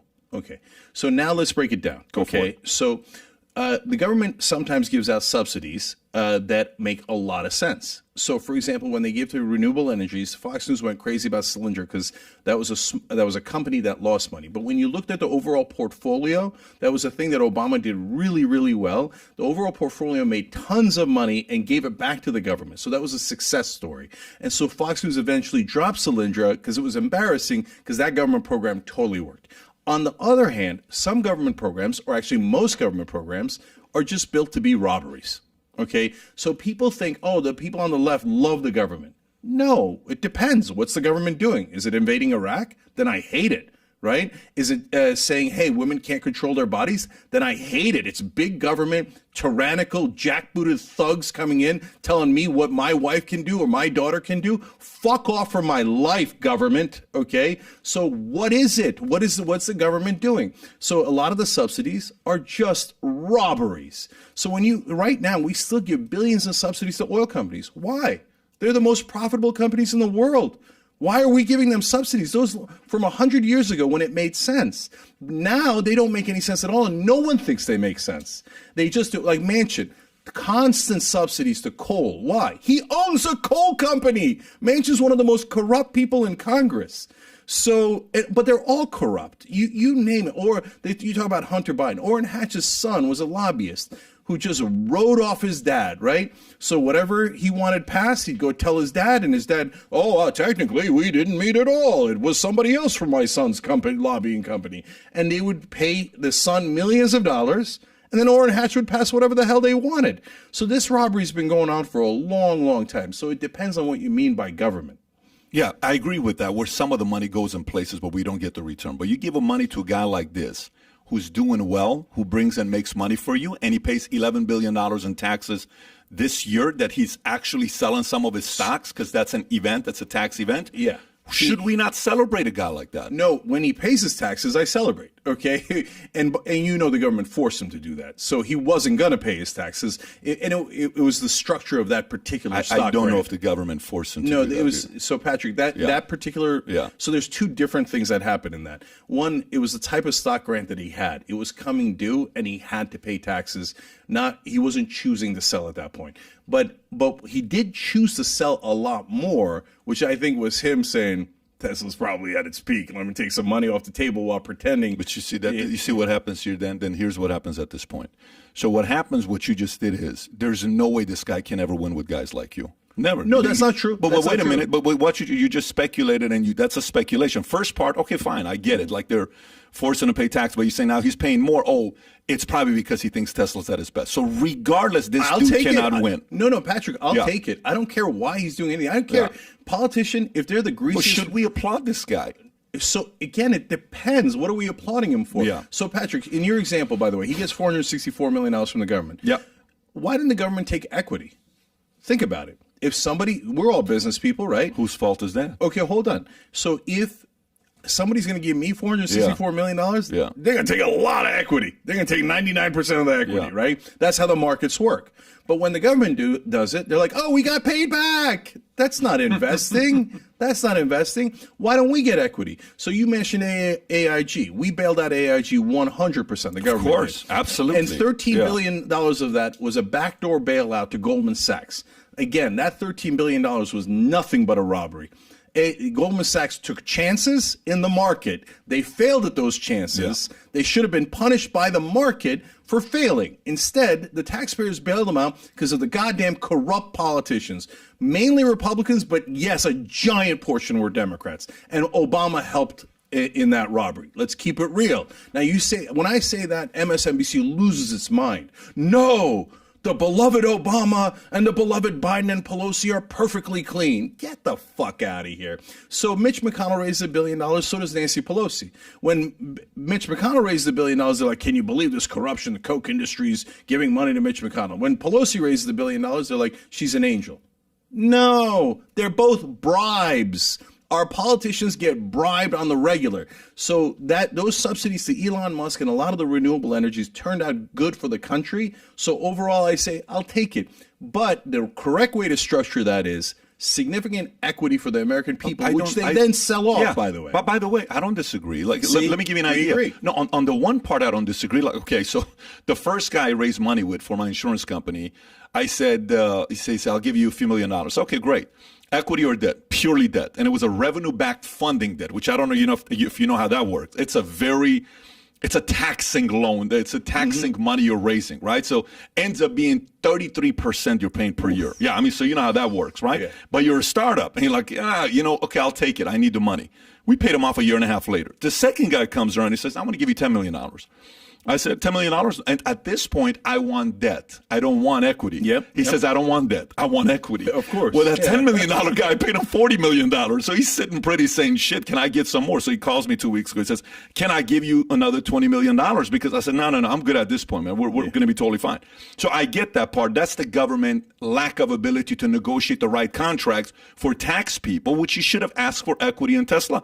It would have been better for everybody else. Can you imagine how much the government would have made if we got equity? What a great return that would have been. Does the government ever do that, though? Actually get equity in these private businesses? They can. For example, I think when the banks all crashed, they should have nationalized them in the short term, then gotten equity, and then sold them back into the private market. You don't want the government running all the private banks. That's crazy. But when they go bankrupt, you still need the financial system to function. But when you rescue them, as any investor that rescues a business would have nearly 100% of it, right? So the American people get it. So when they get back on their feet and they get to profitable, we at least benefit from that. Instead, what the American people do is constantly just give away billions of dollars to corporations and get nothing in return. Why? Because those corporations gave millions of dollars in campaign contributions to those corrupt senators and representatives. Yeah. So they're just getting free money because they're being bribed. I support the fact that Elon didn't give up equity. Good for him, because he doesn't want to be controlled by them. That is a choice that the individual can make. Sure. Whether you want to do that or not. The last thing you want is, every time I go to DMV, they treat me like shit. Every time I go to a different institution that's not run by the government, they treat me better. When I was in the Army, and I was in the Army for a few years, it wasn't like, hi, Mr. David, how are you? No, it's like, hey, specialist, stand over there. Like, okay. I mean, that's just not how things work in free enterprise. He doesn't have to take the money. That's right. So he made the right move. You always give the TSA versus Clear analogy. Dude, Clear treats you royally. Hey, Mr. David, how are you? How's your day? TSA, can you stand over there, please? Sir, ma'am, I don't care. Stand here. Let me see it. It's a very, so to the government-ran organizations typically don't treat. When you travel, do you fly Clear or do you go TSA pre-check? What do you do? I do TSA pre-check. I love it. I think it's perfectly good enough. I know other people on Clear love it even more. I hear you on I like both. I just want to be given a little bit of a better service by a government organization, and you don't get that by government organizations. They treat you like they own you. By the way, it's a very different energy that you get. Yeah, I hear you on that too. And sometimes you need private and sometimes you need public, right? We can't, there's some things like cops, military that we have to have public. That's why the word socialism doesn't make any sense. Every economy in the world is a mixed economy. Every single one of them. Sweden's a mixed economy. We're a mixed economy. And so some of it is public. It should be public. We used to have private fire departments in America. It was a disaster because every house would burn down. oh, he doesn't have insurance, so we're not going to put out the fire. Oops, there goes a whole block, right? Some things need to be public, including health insurance. So there just needs to be a perfect balance and mixture, is There what you're needs to be a saying? mixture because life is about balance. So saying the government is bad doesn't make any sense. Saying the government is good doesn't make any sense. The question is, what are they doing and how effectively are they carrying out that mission? Yeah, you get some people that say taxes need to be zero. Well, you can't do that. I'm a public school guy. So where would I have gone? Would I have my parents who don't have money? What would have been my opportunity? Military. I feel the budget that we have in the military, some say, well, we shouldn't have that big of a budget for military. Well, that's because you feel safe and you forgot what war felt like. Maybe you've never been through war and know what it is to be a weak military where everybody attacks you. It kind of pays to be a badass that nobody wants to attack you. But when that happens, the people that are raised in that environment become too ungrateful and they're like, no, we're spending too much money. Now, do I think the current strategy of where the money's being spent in the military is wise while the other guys are investing into cyber and bio and we're investing in traditional ways of fighting 40 years ago? I don't know. I'm not in there to see the budget. I don't know where that's going to. I just don't know if that level of innovation is happening with the military funding. Speaking of taxes, I think you had this exact debate with Ben Shapiro. I remember you saying, I don't think taxes should be zero, but I also don't think it should be 100%. He was debating you on in the Reagan days it was 91%. I did something. What's a number you're comfortable So, with? Patrick, I used to be a Republican. And so my dad started his dirt poor, southeastern Turkey olive farmer. Part of the reason I'm progressive today is because in Turkey back in the 1960s, they had free college education to anyone who could score at the top. Okay, so my dad and my uncle worked their ass off to score at the top of those college entrance exams. And without any money, he got into the best engineering school in Turkey. Then he set up his own company. I mean, he is the American dream. And I interviewed him, and conservatives loved him, right? And they're like, "How did a jackass like you come out of that guy, right?" And so, and we'll go even further. My dad was basically chased out of Turkey by communists. So he had set up a business, and they were threatening his life because he was a capitalist pig. Okay, now still we're progressive because we have none of this if the government did not provide a free college education to my dad. Right now, I'd be an olive farmer in southeastern Turkey. A lot of the right wings going, maybe not so maybe bad. you should have stayed there, bro. Yeah, right.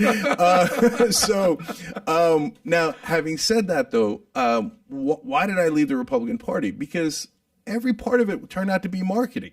So, like you talk about the defense budget, right? Do we need a strong military? Of course we need a strong military. And so you can't have no military. That's nuts, right? But do we need this level of monstrous spending with no accountability where they waste billion after billion? Because it's not wasted. It's going in the pocket of defense contractor executives. So the correct answer is balance. So that brings us to taxes. So when they had it at 91%, right, then we were Republicans.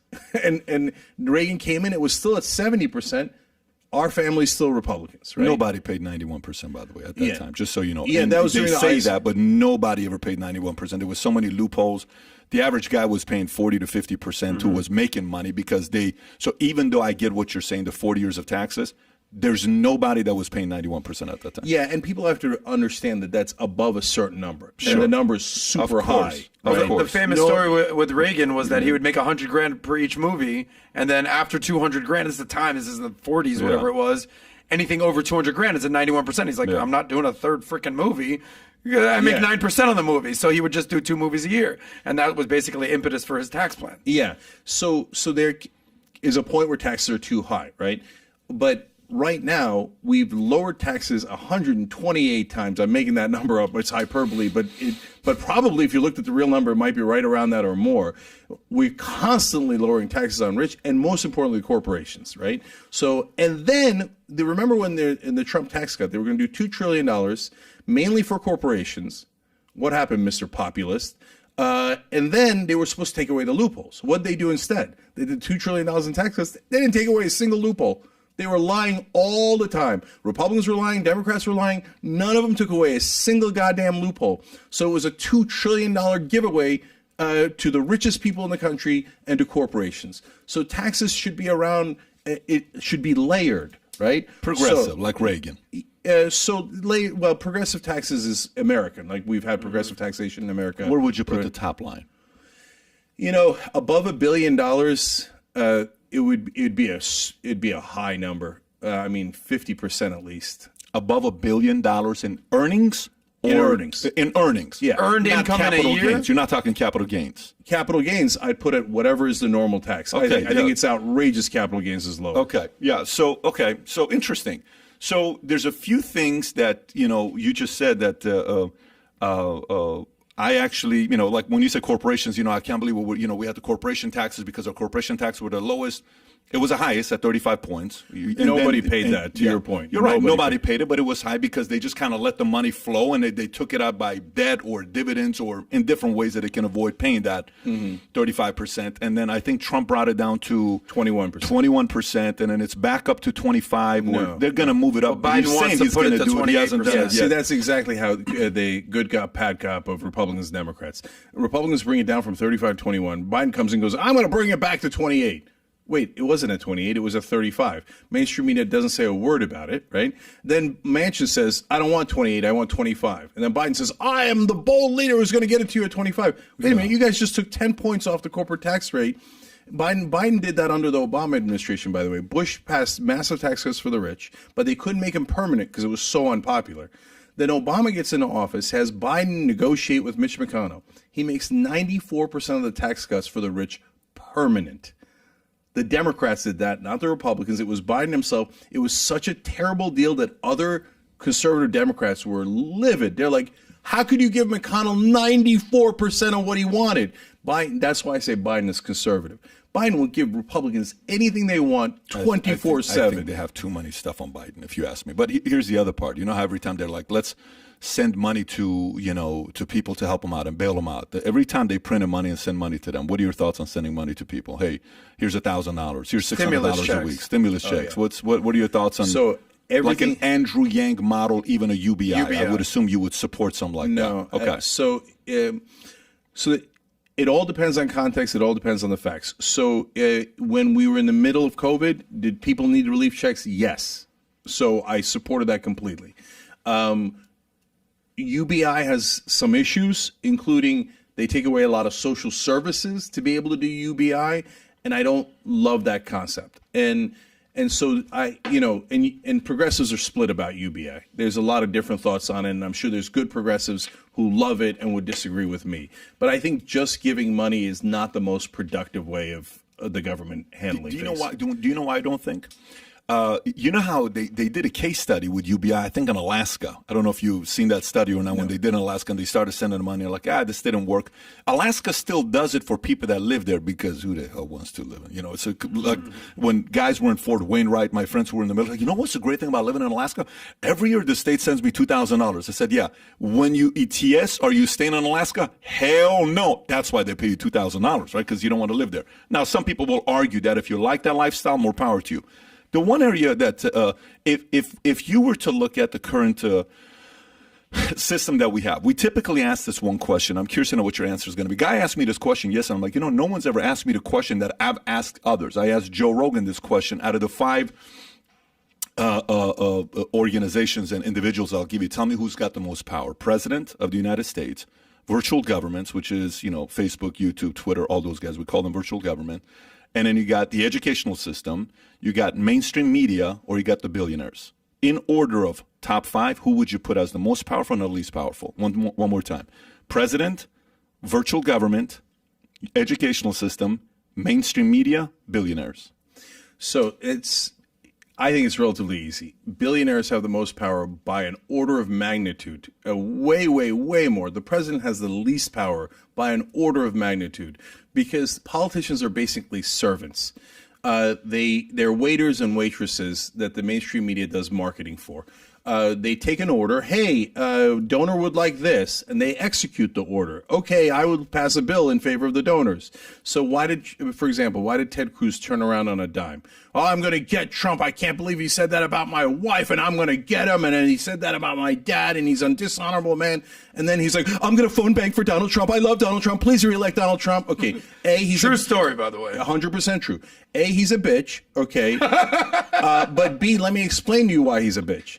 Because when he gave the speech at the convention and did not endorse Trump, he then went up to his daddy, which is Robert Mercer. That's his donor that gave him $13 million. Look, again, we're businessmen, Patrick. Somebody gives you $13 million, they expect something in return, okay? Especially in politics. In business, they expect a return. In politics, what do they expect? They still expect a return, but through corruption, okay? So when he goes up to the suite, return on investment. Exactly. When he goes up to the suite of the Mercers, Robert and Rebecca, they slammed a door in his face. They got a new boy. It's Donald Trump. And Ted Cruz miscalculated. Because he lost his donor, that's why he was like, oh, I'm sorry. You insult my wife all you like. I never really She's not that pretty anyway. Yeah, it's fine. You're right. She's ugly. Donald Trump, what do you need me to do? Okay? Because that's who they are. So the president barely has any power. When the donors tell Biden, you're not going to pass the $15 minimum wage, shut up and do as you're told. Biden says, yes, sir. Absolutely, sir. I can prove it. I forced the vote. The Young Turks did a petition that forced Bernie to introduce $15 minimum wage in the coronavirus relief bill. They had it in there originally. They took it out, and they were never going to vote on it. Why? Because it was going to be embarrassing to the Democrats. Then Bernie does do the vote. He did the right thing. Wonderful. Okay. Guess what? It wasn't just Republicans. 8 Democrats voted against it, including the 2 Delaware senators. The 2 Delaware senators are not voting without checking with Biden. They're his top allies. That is Biden saying, I didn't mean it. I was lying the whole time. I'm against $15 minimum wage. The whole time pretending that he's in favor of it. If you watch mainstream media, they tell you Joe Biden's in favor of the $15 minimum wage. No, it was a lie. So mainstream media, second most powerful on that list, but they're also servants. The wealthy are at the top. Corporations are at the top. Everyone else serves them. Okay, the educational system. That is a variety. So because it has a history, right? And sometimes it's wonderful. Like in the 1950s and 60s, the education in New York was the best in the world, and it produced amazing businessmen, entertainers, you name it, right? So when I was growing up, we had great public schools. I went to a public school in New Jersey, right? Now it's an absolute disaster in places like California. Why? Because they lowered the tax base and they privatized the schools and they funneled the money to private schools and they starved the public schools. So the educational system is important because that's where we teach culture. Now, the right wing would agree with me that we teach culture there, but we disagree on what we should teach. So you put education 3? I think education 3, president's 5. So what's left? What was the digital media? Virtual government. Oh no, my bad. Virtual government is now you're thinking about it. No. They're number 3, but almost 3. Yeah, but they're almost at number 2. So you got billionaires at the top. Yeah. Then you got legacy media number 2. And then virtual government's digital media number 3. That's right. Educational system number 4, and at the bottom of the totem pole, the president of the United States. Definitely. So here's how I have it. Okay, I have president at the bottom, just like you do. I don't think president is. You got 8 years. What are you going to be doing? And quite frankly, 8 years, you got to have Congress on your side, Senate. There's a lot of moving parts for you to be able to do a lot of things done, and they're funding you from the back, so you're working for them. You guys agree? That part I agree, absolutely. At the second to the lowest, I put mainstream media, because mainstream media is a byproduct of the money guys, meaning mainstream media is nobody without the funders, which is billionaires. Billionaires make mainstream media talk about whatever they're talking about. So I put mainstream media at 4th. I put billionaires at 3rd. I put educational system at 2nd because it's got a long lifespan, kind of like what you were talking about. So if one side of the political party gets the educational system, you got them for decades. So if you got for every one conservative professor, 12 are, on the liberal side, you got a monopoly there. That's a full-on monopoly. So that's problematic because you're able to indoctrinate younger generation coming up. That's a lot of power. That's number 2. And I put number 1 at virtual government because I think those guys are becoming just as powerful as the government, if not bigger. They can do a lot of different things. They can have a lot of control over other things, and you have to go through them. They're not going away. So you can do a lot of things you want to do, but you kind of have to go through them, the virtual governments. But you put billionaires at the top. The one area, lobbyists. Let's talk about lobbyists. So which I think you love lobbyists. They're your best friends, right? You're a big fan of lobbyists. They're your favorite. Like, we should have gotten a shirt for you saying, I love lobbyists, right? So if you think about, do you think Trump and Bernie like lobbyists? Do you think they like lobbyists? No, my guess is they probably. Well, no. Let me amend. So you're kidding. I despise lobbyists. Of course, I'm kidding. Right? Yeah. And so Bernie probably despises lobbyists just as much, but there's a but in there because there's public interest lobbyists that he probably will meet with. Right? Yeah. And so now, if for Trump, he says he dislikes lobbyists, but if they come with cash, they're his best friend. He'll love them right away. You know Trump. He'll say, what am I going to do? Say no? They have money for me. I'm going to say yes. Why wouldn't I take their money? He said it about the Saudis. He said it about the Russians. Of course, lobbyists. Are you kidding me? He's like, what do you need? Let's make a deal. Okay, you want me to give you $1 trillion? You give me $1 billion, I give you $1 trillion. At least I have $1 billion. Let's make a deal. I don't know about that. By the way, I think Cenk, your Trump impression is a little mafia New York underpass. Well, there's a reason for that. Oh, wow. I got a little Bernie in there, you know. I was like, wait, is that Bernie? Yeah. So let's hang on. Bernie Quick, Trump mix. Bernie's net worth is $3 million. Okay. He's been in government for what, 40 years? He's written a book, but you don't make $3 million off of a book. You actually do. This book is not that good. Hold on, Tyler. Are you saying $3 million is a lot or a little? For a government employee, unless you're doing what Nancy Pelosi is doing and you're an inside trader, I think it's far more than your net worth should be for 40 years in government. For 80 years old, you think $3 million is a lot? I think it's very little. So look, whatever you're doing. Yeah.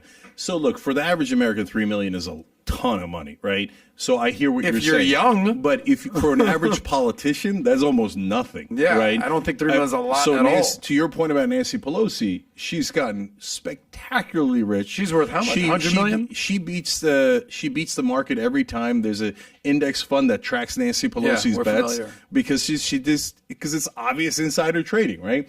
And the difference is she's a crook and he's not. Right. So he made most of the money from books, from what I understand.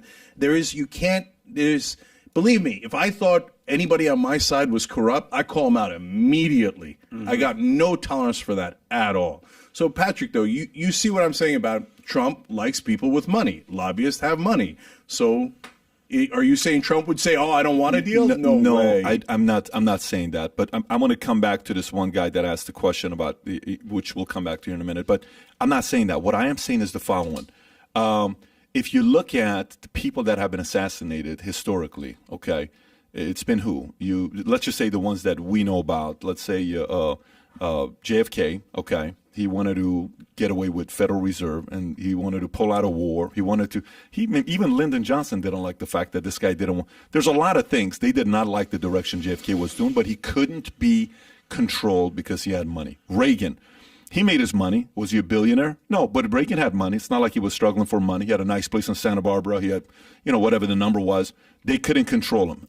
Maybe we got to do something with this guy. Now, don't get me wrong. I've read the Tip O'Neill book. I've read the books on Reagan on the other side where he was a deal maker, and he would say, we got to make deals happen. We got to give him some to get some. Great. He was still a good deal maker. You go to Reagan. You go to Lincoln. I think, and you said character assassination versus the other side. I don't think Trump is a guy that you can buy because he came in with money. He funded his own campaign. So if you sit there and you say, but think about it, who funded his campaign?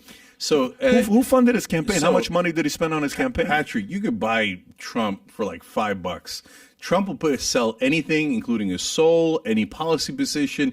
He wouldn't. There's anything he wouldn't sell. I don't know about that. And Patrick, but there are facts on how he funded the campaign. In the beginning, he put some of his own money in. The minute that he actually got funders, he's like, "Get my money out of there. Put the donor money in Which instead." Is what you're supposed. You would do that as well. And 2020 was almost all donor money. Not almost all. All was donor money, okay? So and then what did he do? He raised $200 million for legal defense and hasn't defended anyone. He hasn't defended the January 6th guys. He hasn't defended Rudy Giuliani, his top guy. He hasn't defended anybody. He's just hoarding the money. And he put it in there, hey, suckers, by the way, I can keep all this money, okay? I don't have to spend it on legal defense. And what does he do in his campaigns? He started charging 3 times, 5 times as much for rent in his own properties and said that he was renting it out for the campaign. There's no campaign office. The guy's he's a crook. You can flip it and say that Bernie wasn't paying his own workers $15 an hour, yet he's screaming off the top of his lungs to do $15 an hour. So now the same criticism can be on both sides. But I would agree. Yeah, so the same criticism can be given on both sides. But what I'm saying about the lobbyist side, if I had it my way, I think they are probably the biggest problem makers in America today. I think they're holding a lot of people back with lobbyists. 100%. Left, right, middle, I don't care. And I ask a lot of people saying, will this business model ever go away? And they say, that's not going to go away. Why is this business model not going to go away? Because congressmen are making 170, whatever. They just got a 22% raise. I don't know what the number. Say they're making 200 grand a year.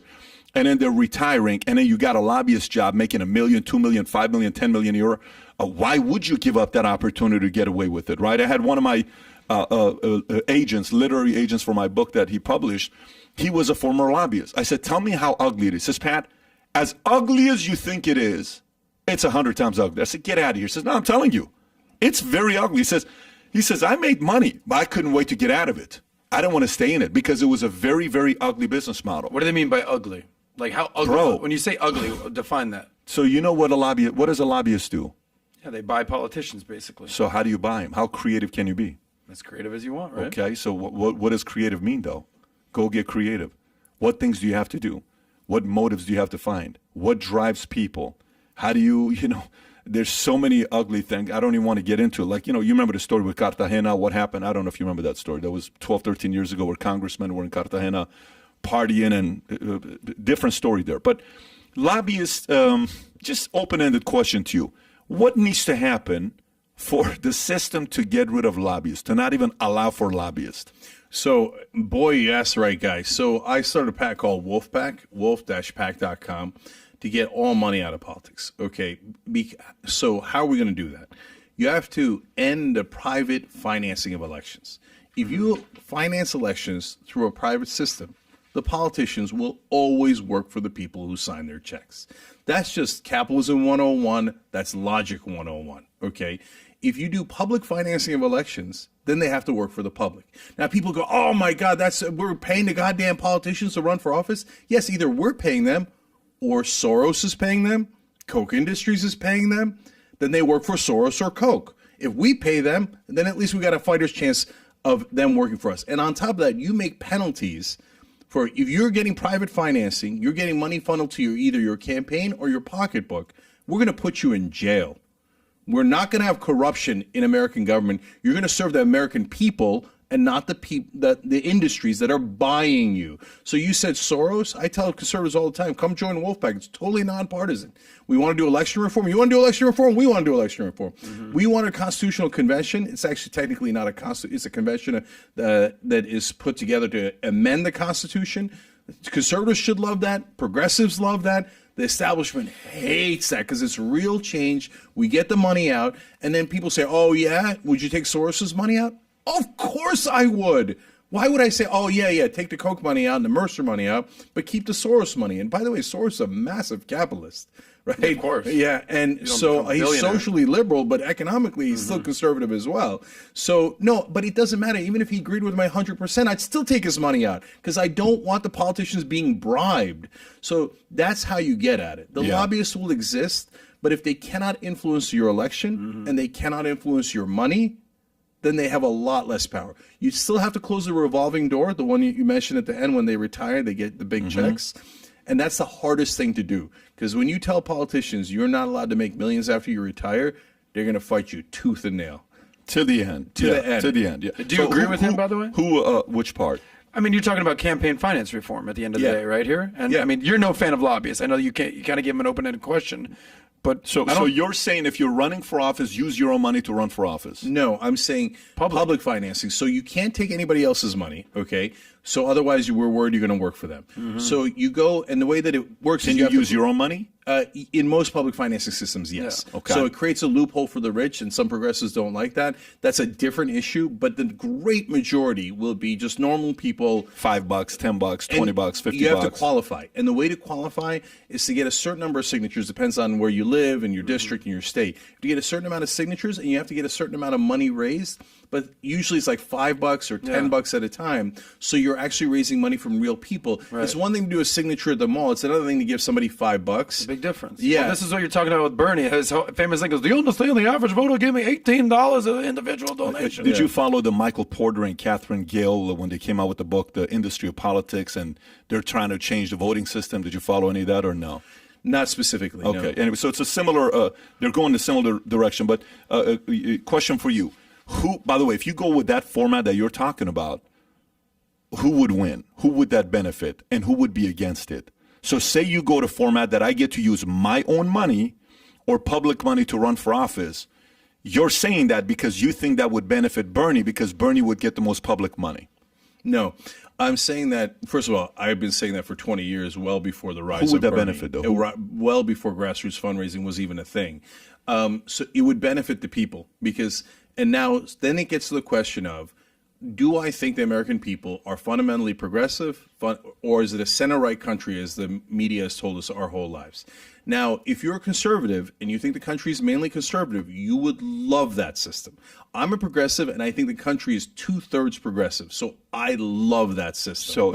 So that makes sense, because if I were to ask my kids what percentage of them would like me to make their bed instead of them making the beds, it's 2/3, probably 3/4. So do you understand what I just said right? I don't know if you got what I just said right. So I believe if the individual is not protected and somebody comes in saying, if you vote me in, I'm going to give you X, Y, Z, I do believe that's majority of the country is going to vote for an easier life than a harder life where you have to carry the weight and, pull your own little red wagon, or as JFK would say, don't ask what, what your country can do for you, what you can do for your country.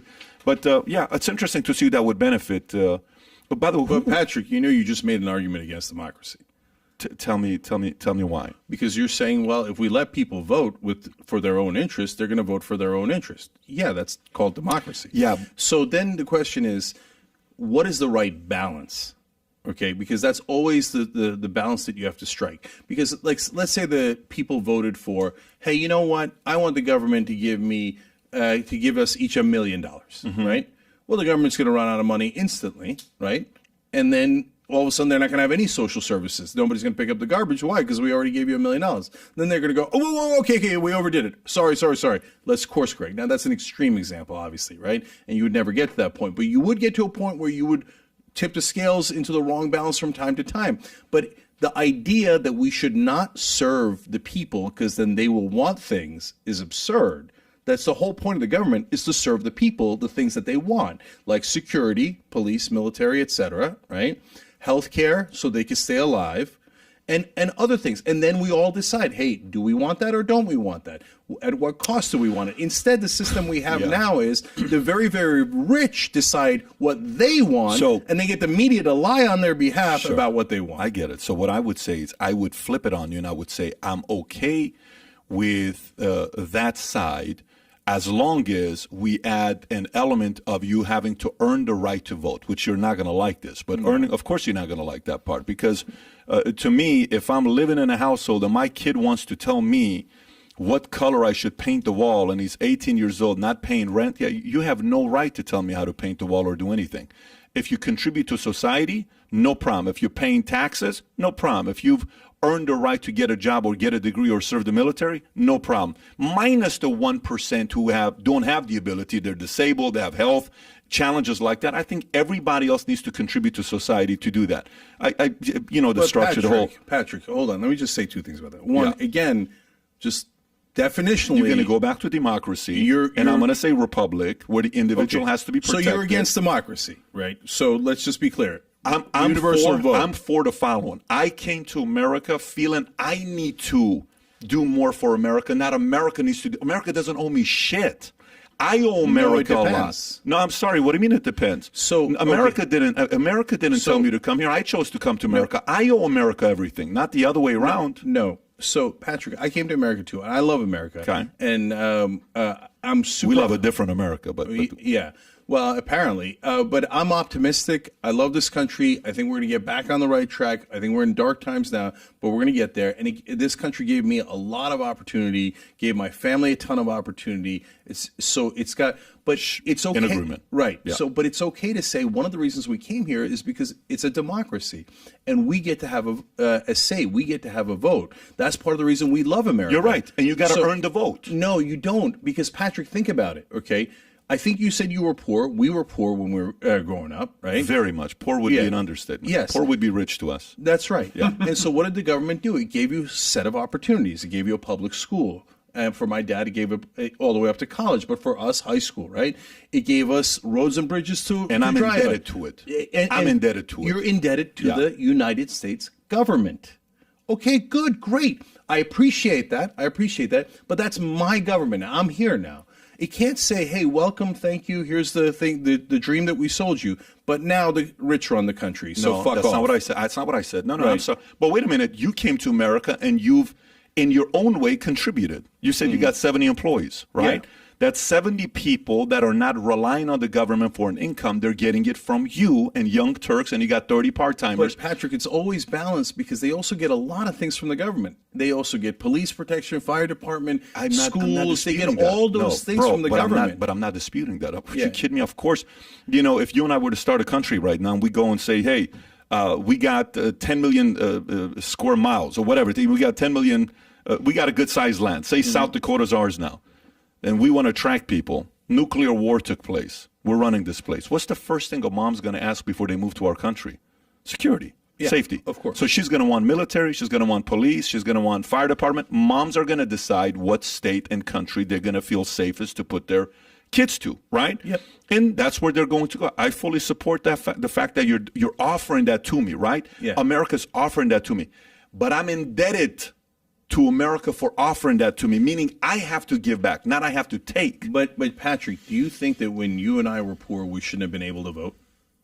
We had not contributed yet. At what age? Of course, 18. I think voting should be, I think to me, voting is not age. You're going to think this is crazy when I tell you this. I would much rather have a 15-year-old kid vote who has paid $5,000 in taxes because he's got a job than a 24-year-old vote who's never had a job. Yeah, that's what I think. To me, it's not an age thing. To me, it's a contribution to society thing. But if the poor can't vote, then they can never get policies that help the poor to become middle class or rich. But I'm sorry, but the poor can't find a way to contribute. If I'm poor, I don't have anything, I joined the military, that's my way of contributing.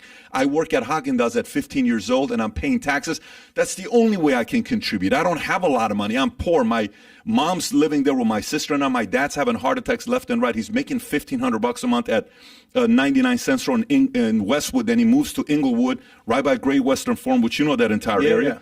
Yeah. I don't, but that's how I gave it. So I think the challenge a lot of times with the argument is that, hey, come here, we're going to take care of you. No. Come here and contribute to Young Turks. Come here and contribute to this environment that we have. And we, in return, have to give you good 401k benefits. Okay. We have to give you good health benefits. We I know you like to say companies are not individuals or companies are not countries. But if let's just say people are working and I don't give you benefits, somebody else does. I'm not competitive. But if you come in here, you're not providing value to the organization, you're always late, you have a bad attitude, you're complaining, you're bitching all the time, you're recruiting people to be complainers, you're probably not going to stay here for too long. Yeah. So we have to realize who we're turning into heroes. For me, even an individual who has had a job, who's cleaning, whether it's waste management, whether it's whatever it is you're doing, but you're figuring out a way to contribute to society and taking care of your family, but Patrick, I salute you. But Patrick, we agree on that 100%. Our families worked our way up. Right? So which part of it do you have a challenge with? So all of that is wonderful. I'm just saying, yes, but if you're poor or you don't happen to have a job now, and I'll give you a specific example, that doesn't mean you shouldn't be able to vote. That you're taking away universal suffrage. That's not what I'm saying. So like, for example, when my dad... I'll give my caveat, but go ahead, please. Yeah, when my dad is going to college, he can't work at the same time. He's barely able to survive, right? And that college is super hard at the time, right? Now, I think college is way easier these days. Anyways, so at that time, technically, he's not contributing to society. But what's he doing? He's turning from an olive farmer to a mechanical engineer and a businessman, right? So in that time, he needs a little bit of a hand up and not a hand out. Like there's an old Clinton line.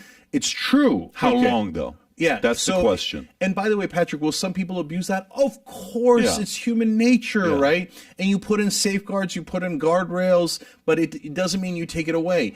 I think you said your family used food stamps or something like that. Of course. Yeah. See course. that? So that was the government helping you when you but really not needed here, it. But I'm flipping on you. For how long, though? for how long? You shouldn't That's just a balancing act. But If you say, hey, you know what? I think it should be 3 years, and then you got to be self-sufficient. That's what I'm saying. All Right? I'm And saying- I say 5 years, or the other guy says 1 year. Okay, we're having a debate. That's okay. There's nothing wrong with that. Then we don't have a challenge. For example, like unemployment. You got fired. Of course you need unemployment to go find a job. You got What are we 6 talking months. about here? But put a timeline to it, not 24 months, not 12 I actually months. agree with you, and that's where some progressives don't agree with Yeah. me. But I will. I'm on your side on that. Look, it happened to me when I was in Florida. We were working down at Whammy and down in South Beach, and that was Barry Diller's TV organization. He sells it to Univision. We're all unemployed. It's hard trying to get a job as a TV writer, especially in Florida. So I go on unemployment. Did I go on unemployment the entire time and milk the whole thing? Of course I did. That's what everybody does, right? What are you going to do? Turn down the unemployment check? So, but at the same I time, don't think everybody does. I don't think everybody does. But by the way, you've contributed. So to me, you've created 70 jobs. That it's almost like this. People ask me a question. They say, "How do you feel about your brother-in-law, Cenk?" Okay, I say, "What do you mean? How do I feel about Cenk?" You say something to Cenk, you're gonna have to deal with me. This guy's my family. Why? Because I'm a younger brother by 6 years, 5 years and 10 months. Let me pull it off camera. So she's only older than me by 2 years, because if you look at it, you'll think I'm the older one. Anyways, but she's older than me 5 years, 10 months, right? But I've always been the older brother and a little bit protective. My parents got a divorce. I kind of had to be that. I understand what the motives are with men. I know it myself. I know what they're trying to do. So I got a little bit protective. She married Cenk. Best wedding ever. I think it's November 23rd or something like that. 03, we go to the wedding. Ridiculous wedding. Incredible wedding. 02 or 01 or one of those years. Anyways, he starts taking care of my sister. Do you know when's the last time I was concerned about my sister's health, protection, safety, finances? Do you know when's the last time I went to sleep worried about that? 2 years before they started, a day before they started dating. Okay? Do you get what I'm saying? I totally right? get what you're saying. So the moment these guys are together, I'm like, dude, this guy's I call him a saint is what I call him. Mm-hmm. He's an incredible father to his daughter. He's an incredible father to his son. I salute this guy. When he came the other day, he says, I just want to tell you, man, I love you. We had a moment. I'm like, dude, you ain't got to tell me you love me, bro. I love you. We got emotional. It was like telling you, you've made my life easier. I owe you. You contributed to this family, right? What can I do for you? To me, everything's about earning. And I think we have missed the definitions of freeloaders. We got an Elizabeth Warren calling an Elon Musk who created 100,000 job freeloaders, and millions of people are agreeing with that. And we're forgetting that freeloaders come in different facets. They're coming from people that don't want to contribute. My only challenge with what you're saying is, if you contribute, great. You've contributed to create 70 jobs, great. I don't care what side you are politically. I just care that you created 70 jobs because you made taxes lower for me.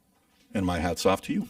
Do you understand what I mean by you make taxes lower for me? That's all I'm saying with this part of it. But by the way, who would you not take money from? You've raised money. I don't know if you go to Crunchbase, 26, 27 million bucks. You've raised some money from certain people. You'll see Katzenberg. You'll see this. You'll see that. Some guys that have given you money. Who would you not take money from? Yeah, well, I've already done that practically in many, many instances. So I'll give you some examples. So Sure. First of all, in terms of advertisers, when we were at Current TV, Chevron wanted to advertise, and we said no. So we think the fossil fuels are destroying the planet, and we don't want them to be a direct advertiser. Okay, so for-profit colleges, I think they're a scam. We said no. So we say no to advertisers all the time. We now focus on the ads that we can control, the direct advertising. We focus on progressive companies that are what are called in the good economy. Like Aspiration is a great example of it. They're a financial institution. You would love it. They create tons and tons of jobs. They've got an interesting niche in the market, and they're trying to make money by doing good in the world. But they're still making money, right? And they're still a company. Mm-hmm, mm-hmm. So there are those great companies that I'm happy to support, and there's many that I would reject. In terms of investors, for me, we had a lot of trouble raising money because our competitors have raised billions. Like Vice has raised, I think, nearly $2 billion. Vox raised $200 million in their last round. BuzzFeed $400 million in their last round before they went public.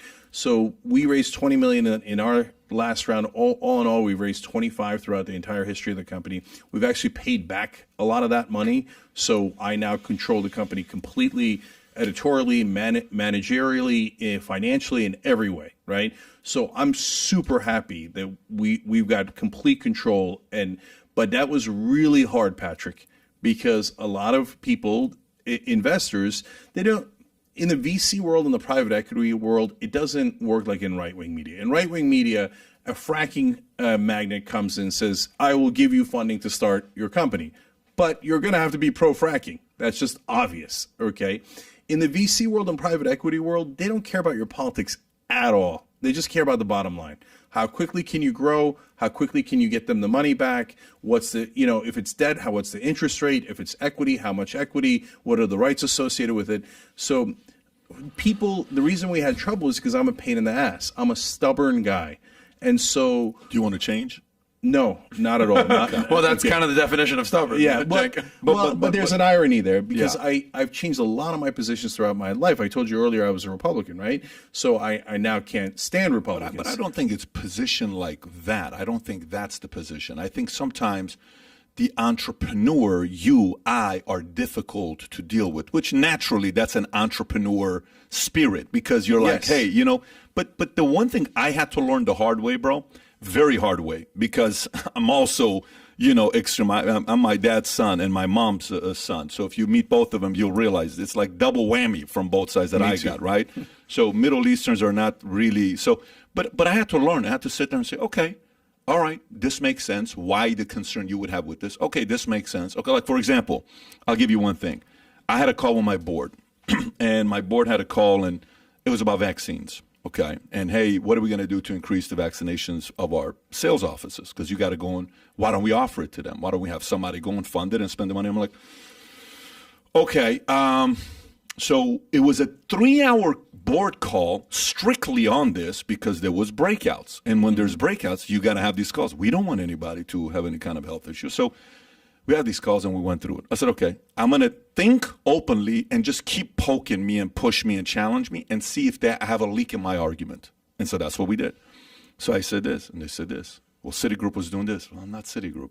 Well, those guys are doing this. Well, I said, listen, man, we started the company with the cause being to saving America. I said this in July 17th of 2009, dressed like George Washington. My wife was dressed as Lady Liberty at JW Marriott Palm Desert.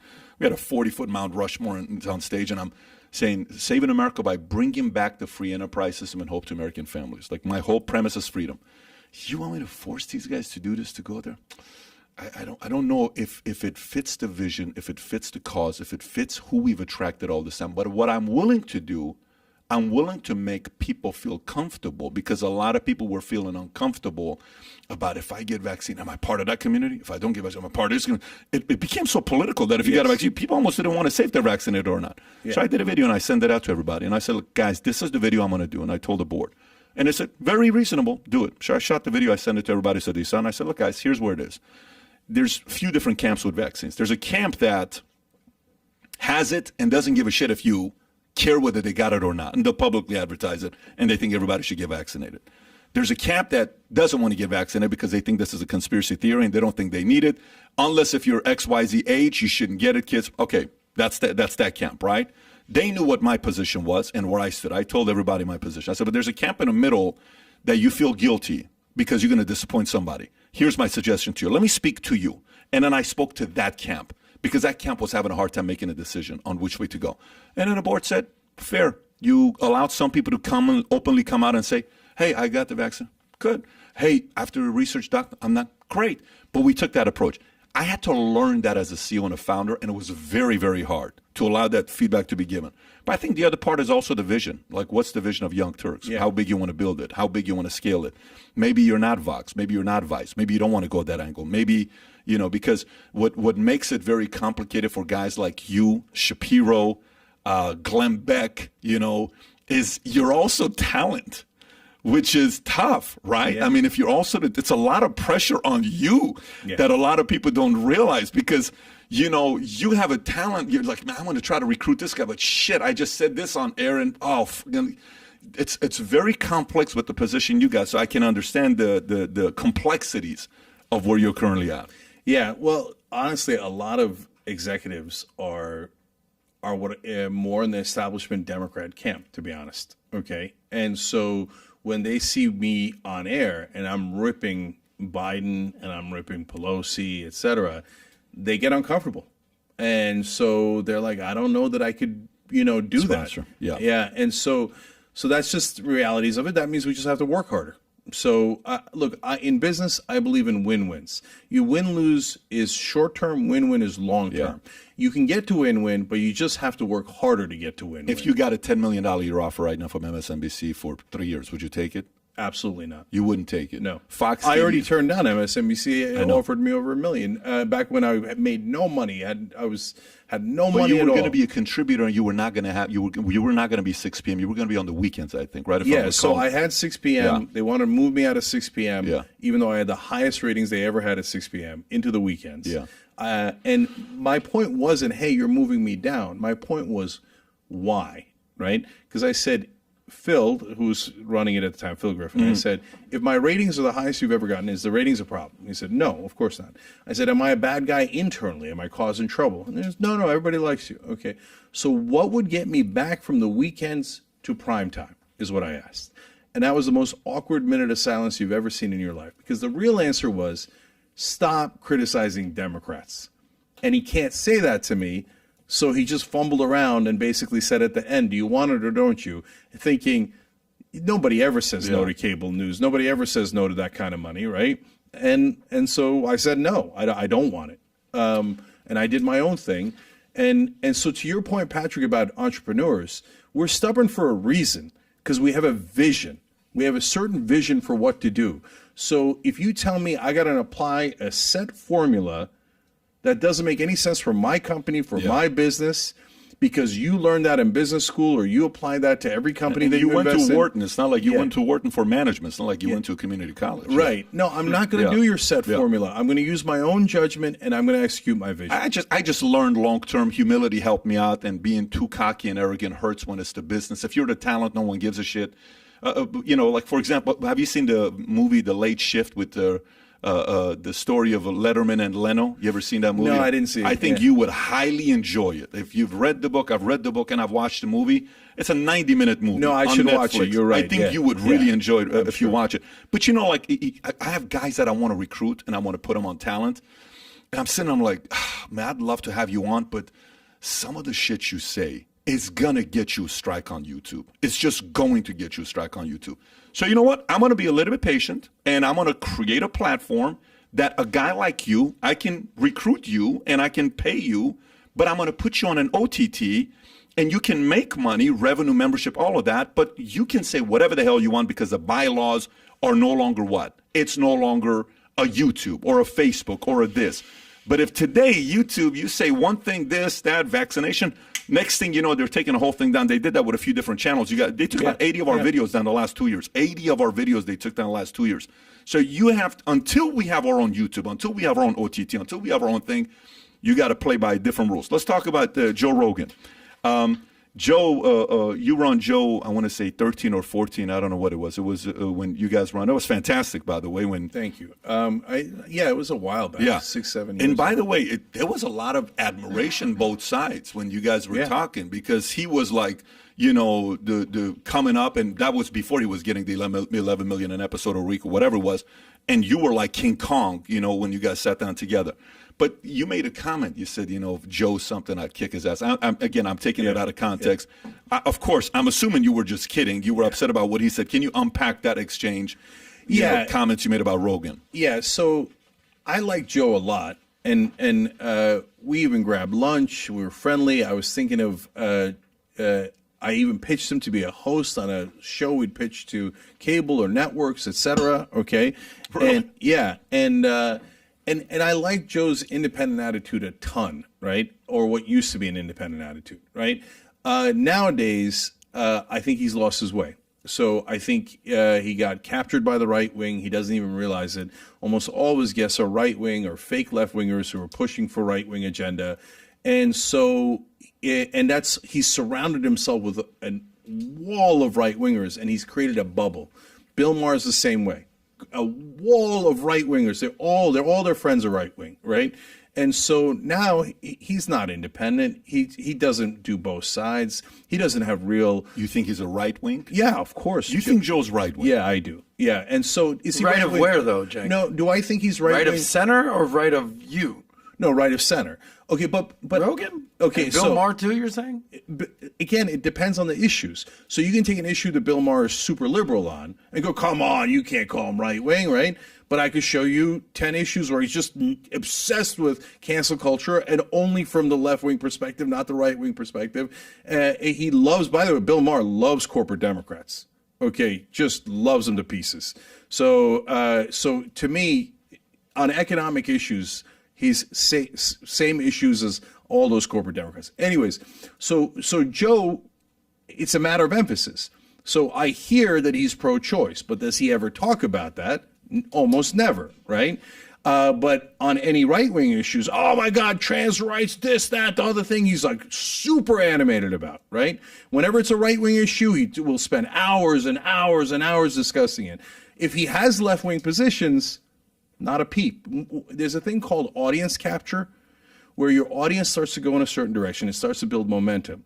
Then if you try to change, all of a sudden your audience numbers drop and people panic, okay? Now, Joe's already rich, so he doesn't have to worry too much about that. I think he got more guest captured than audience captured, but like guys like Jimmy Dore get audience captured like crazy. So once they, like Jimmy Dore used to be on the left, and he was doing, comedian, right? He was in our network, one of the worst mistakes I've ever made. And so, Having him on? Yeah. Okay. And so he goes independent. Now he's, at one point he's doing pro-vaccine videos. He got a vaccine. They're not doing that well, right? Then he does one that's vaccine skeptical. It does great. Okay, so all right. Then he does another one that's vaccine skeptical because he wants the views, he wants the money, right? And so all of a sudden then next thing you know, he's on 20 videos against vaccines or vaccine skepticism because that's where the audience is going, that's where the money is going, and that's how.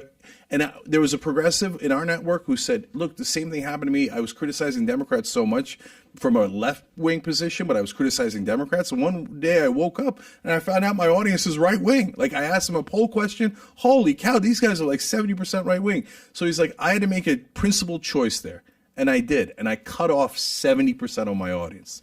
And I started talking more about my left-wing positions, not just anti-Democrat positions, right? So that's what happened. So on Rogan, to your the specific question, so now I have animosity with Rogan, but yeah, I was largely trolling them. Like and I said it very clearly too, never in the streets, never any violence. Violence is crazy.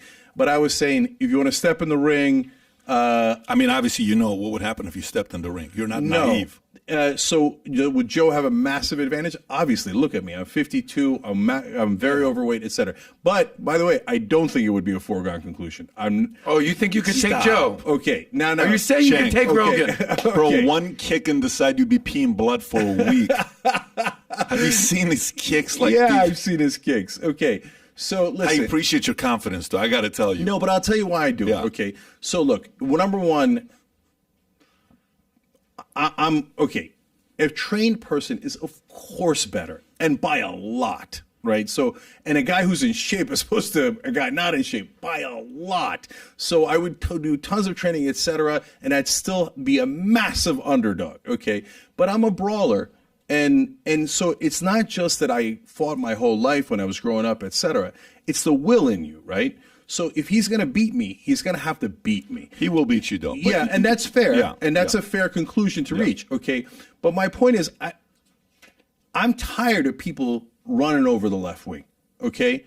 So if you're going to say we're weak, then fuck off and step in the ring, okay?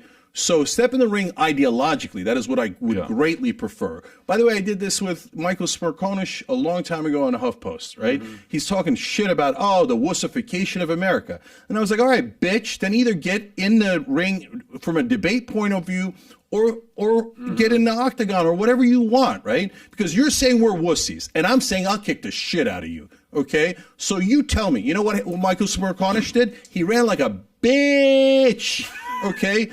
And he went and cried to mommy, and he said, "Oh my God, he's threatening me." No, I said, "Look, I would never do it in the streets. That's nuts." Okay, I'm 100% against violence, but you're not going to call us weak and get away with it. We're going to stand a goddamn post. And that's why the Young Turks are hated by the right wing, because we do not back down. We punch back. So the whole point there, Patrick, is rhetorical. I'm punching back rhetorically. Yeah, but and by the way, that was how I took it. Yes. But that's not how the world took it. I mean, Yeah, I'm sure I you know. know that. There's Of a part of that was course. marketing. I get that. But let me go through a couple of these. But I like triggering the right wing. I like them being, oh, yeah, no, wait, man, we're tougher. Really? I don't think so. Bro, I don't think if anybody. By the way, Alex Jones rated my set, right? I remember that, stood yeah. up, Yeah, I and remember all of that. a sudden, he wasn't so fucking tough anymore, right?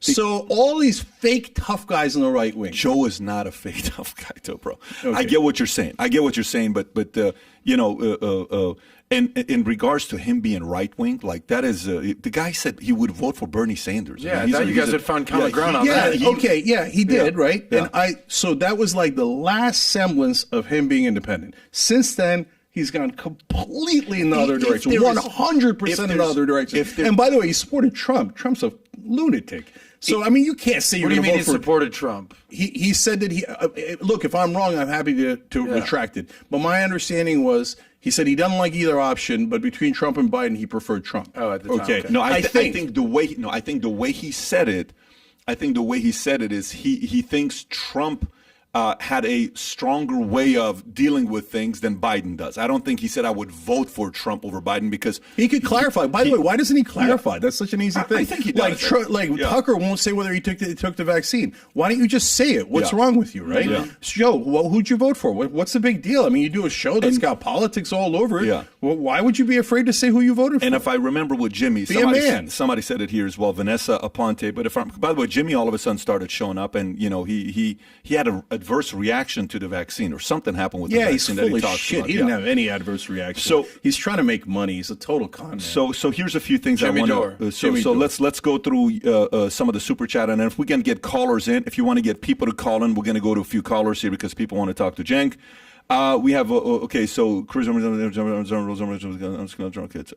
The Young Turks says okay. So Freddie says the Young Turks is the new MSNBC.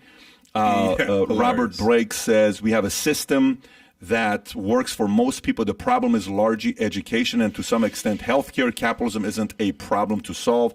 People are not moving themselves beyond entry-level jobs is a big problem. Great point by Robert Blake. So you disagree with that? Look, these days it is so hard to move up.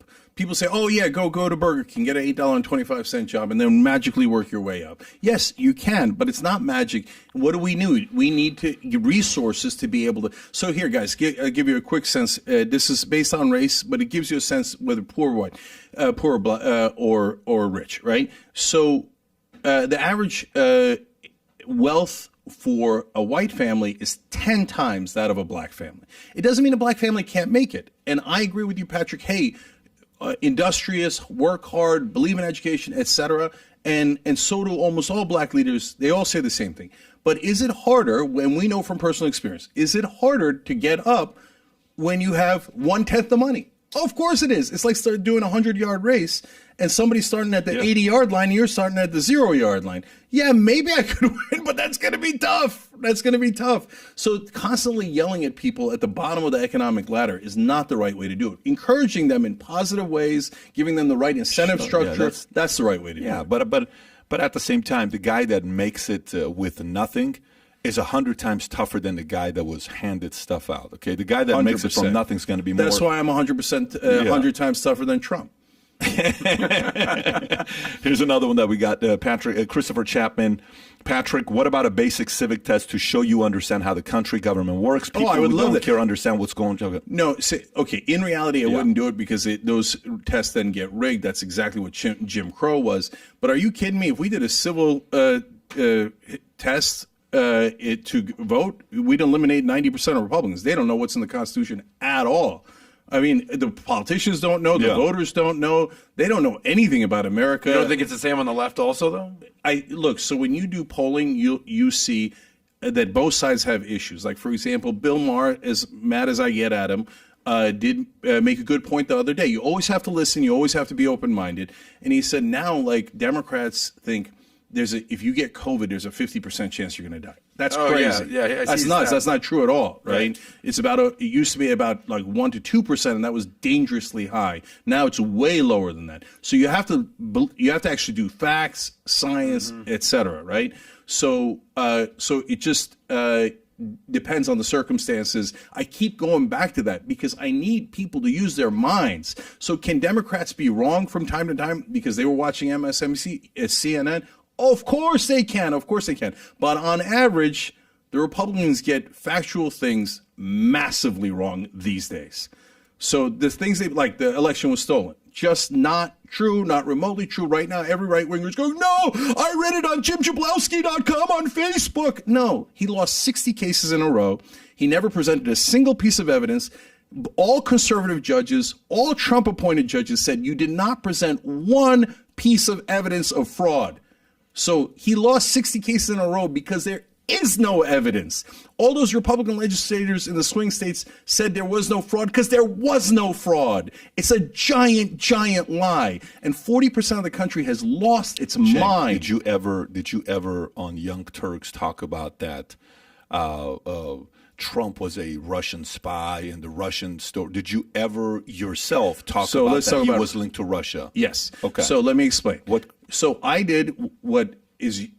I always have a unique position because I'm not in the camps. Right. I look at the situations and the facts. Sure. So the Democrats said, oh, it was because of Russia that Donald Trump won. I said, no, that's not true. Hillary Clinton lost the election. And that's to say that she didn't lose the election is conspiratorial, just like saying Trump won the election in 2020, right? So, and she made 1,000 excuses. Bullshit. You ran as an establishment candidate and you lost because the country is in a populist mood. And by the way, you lost to an idiot and you should be forever humiliated for that loss. So the Russians did not rig the election with Trump. There's basic facts. So Roger Stone, who I despise, is probably the guy I hate the most in politics, went and tried to get information from WikiLeaks about what the Russians were up to. Well, if they were coordinating with the Russians, why did Roger Stone have to get information from WikiLeaks? So they were obviously not coordinating with the Russians. Why did they have to do a meeting in Trump Tower with the Russians if they were already working with the Russians? So they were not working together in the election. Having said that, did the Russians help Trump? Well, that's a fact. That's obvious. They got the DNC emails. By the way, they might have also gotten the Republican emails, but they only leaked the Democratic emails, and those emails were greatly damaging. Okay, so did the Russians help? Yes. Did they coordinate? No. Does Trump want to work with the Russians? Definitely. How do I know that? Based on what Trump has said and his sons have said. So his sons have said on several occasions, we get all of our money from the Russians. Yeah. Okay, well, I didn't say it. They said it. And you know Trump, he's obsessed with money. And you know that they bought, Russian oligarchs bought like a third of Trump Tower when Trump was in trouble. What was that? We all know that was money laundering. Russian oligarchs aren't buying a third of a tower in the middle of Manhattan because they need more property, like, they need to live there, or that's a vacation home. They're cleaning their money. And Trump says, I'll take it. What am I going to do, right? But if somebody who's got all the time in their hands to go back and look at your record of your videos and pull up and say what you said about Russia, would somebody be able to make a greatest hits of all the times you said, he's a Russian spy, he's linked to Russia, he's this? Would they be able to create a greatest hits? Patrick, people are doing that about every single issue. You know why about I'm us. asking this? Right. You know why the only reason I'm asking this is the following. Here's the only reason I'm asking this, okay? He himself, Trump's story, whatever position he's got with Trump, he can speak on his behalf. But when the Durham story came out, I was like, what the hell? This is all we heard. There's a lot of people that they ran with the story without having all the information and they backed it up. There's a lot of things we don't yet know and we're not going to learn for another 5-10 years. A lot of stories takes a long time for it to come back and reveal itself. All I'm saying is this is the only thing I say. When people say stuff about you, okay, let's just say they say, here's what's going to happen with Cenk. Because I called around. I've seen you. I know who you are. I'm like, so how is this guy? He says, you're going to love him. You guys going to be good. You're going to have a great conversation. But then he's going to leave and he's going to talk shit about you. I'm like, what? He says, that's his style. I said, okay. I don't know that. I've never dealt with you. That's what they said. So far, you've been here. It's chill. I'm actually enjoying the conversation. We're going 17 minutes over where our podcast. How many podcasts have we gone over 11 o'clock? No, we're over 17. I'm actually enjoying this conversation, right? Yeah. So if somebody says that about you, all right. Next thing I know, you go and you do a podcast next week and you're trashing me, then they're right. Okay. So that's the part where sometimes in media, you know, what you see and who you talk to is different than what they leave and they talk about you. I think that's where a lot of. So, Patrick, those people are totally full of shit. And I can prove it in every instance. So, for example, right now, you guys have said nothing that I haven't challenged to your face, right? And so whatever I've said, I've already said. There's nothing else to say, okay?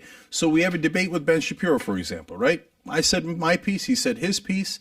What does he do? He already had it planned out. You know, you could say it's good business, okay?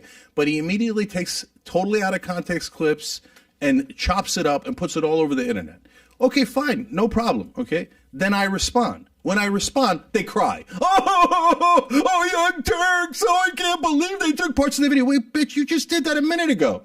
I'm responding. Every time I respond to someone, people go on Rogan's show, lie about me 24/7. 24/7. It's like a little cottage industry. Why, by the way? The algorithms are rewarded. Since Young Turks has been the largest online show for a long, long time, if you attack us, then the algorithm goes, okay, let me serve up videos next to the Young Turks videos, and they ride our dick, basically. They ride off of our...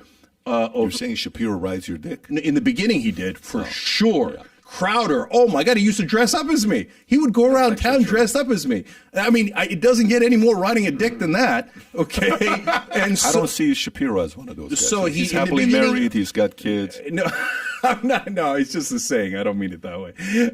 So, okay. So are you saying if someone punches, you punch back 10 times harder?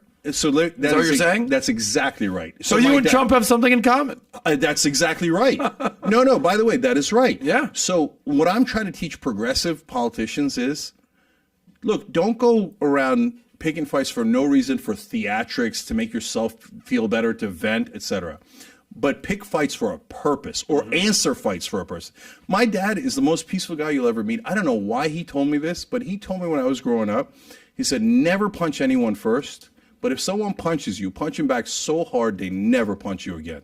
And when I was a kid, I would literally let the other guy take the first punch. And it's the most unnerving thing. They're like, you just are going to let me punch you in the face. Yeah, I am. Go for it. See how it turns out. You literally did this. I literally used to do that. Yes. Okay. So I don't punch first, but I punch back so fucking hard they cry for year after year after year. So why don't we do, if we have some callers, let's get a few callers and then we'll wrap this up.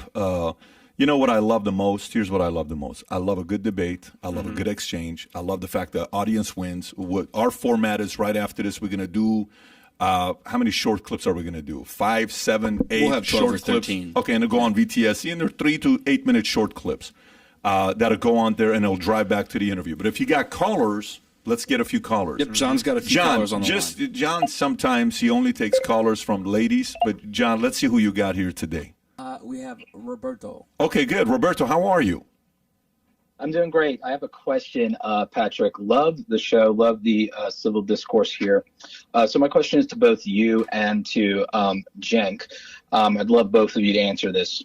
Why does it feel like the left pushes a specific narrative that America has rampant and overwhelming poverty when the data that we have, even from the government, says otherwise?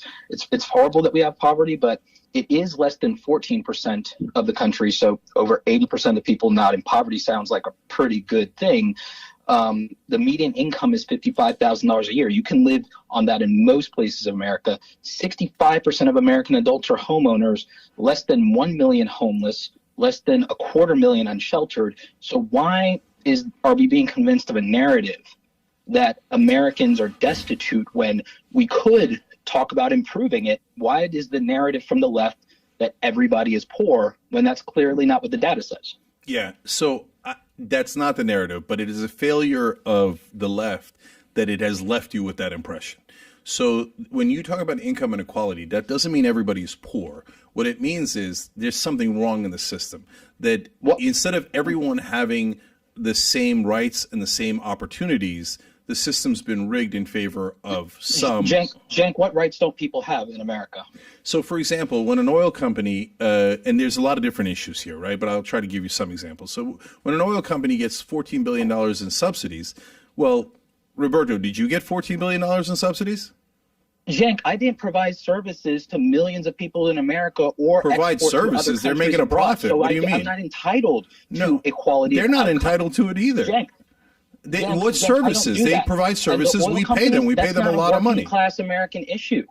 So what I'm trying to tell you, Roberto, is that if we distributed the government money more equitably, it would not go, the majority of it would not go to the people who are already spectacularly wealthy.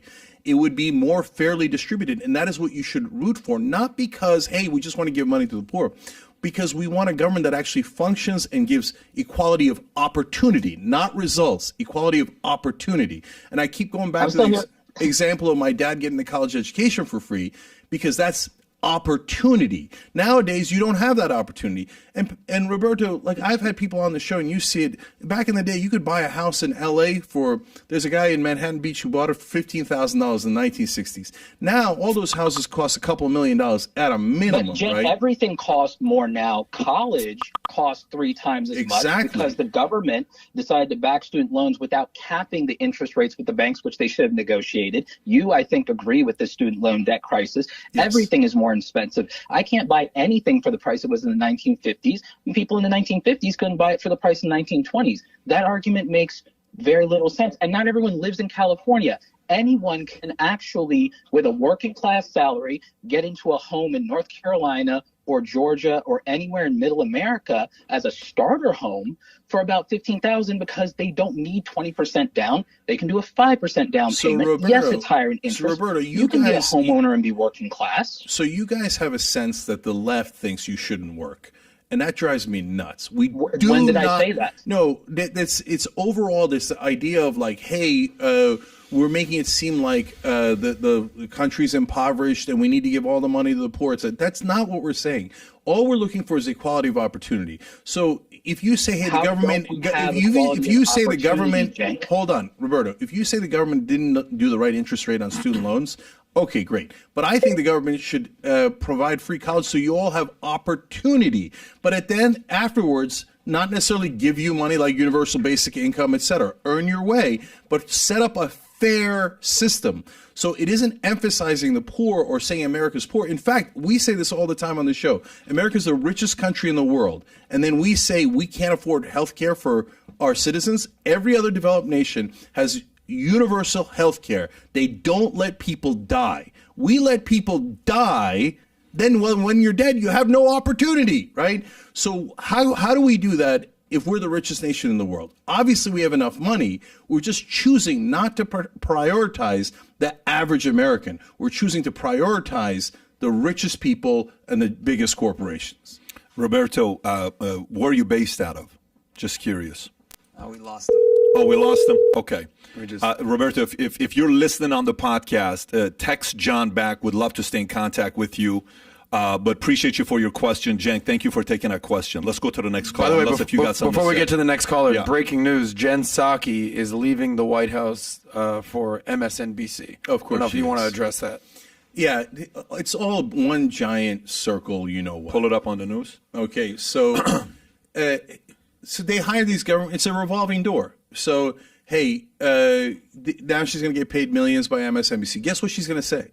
She's going to say that establishment Democrats are awesome, and she's going to say Trump sucks, and she's going to say Bernie sucks, and she's just going to go and she did marketing for the government. Now she's going to do marketing for corporations. So it's the same thing. It's the same thing. But I think it's funny, the timing part of it, that it happens right after Hunter Biden's story was on WAPO, and 2 days later this happens to you.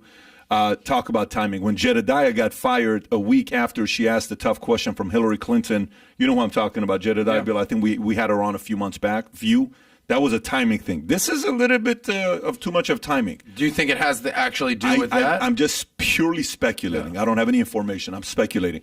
Do we have another caller? Let's do 2 more callers and then we'll wrap up. John. Yes, we have Ryan. Okay, Ryan, how you doing?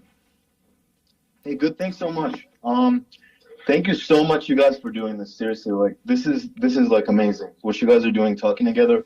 So, I'll kind of preface this with saying, hello. Yeah, we can hear you. Go ahead. What's your question? Okay. Go for it. So, thank you so much for you guys for seriously doing this talk. Like this is so amazing. So, I'll kind of preface my question with I grew up with a dad who came from Iran, and he's an entrepreneur and everything. And he really I'm fortunate enough to have a dad that really pushes me to succeed in everything. He had a very similar kind of upbringing that you guys did. And I respect both of you guys. I have to say I'm getting a little bit more towards the conservative side, but I watch both your shows and what you guys are doing is great. But my question is I'm seeing a lot of people in my generation, and I didn't live in your generation or any generations before that, but I feel like it seriously seems to me that people are getting a little bit lazier and, less willing to work, regardless of whatever narrative either side, so go ahead. Yeah, no, I could address that. So it depends. So why? Because we just talked about this on the show the other day. The president of BlackRock came out and said something similar. Hey, this is the first time that anybody's can't get whatever they want because of the entire generation is experiencing what it is to run out of stuff. Yeah, exactly. Yeah. Well, that is true, but it's only true for the entitled class. His kids, because he's a billionaire, have always had whatever they want.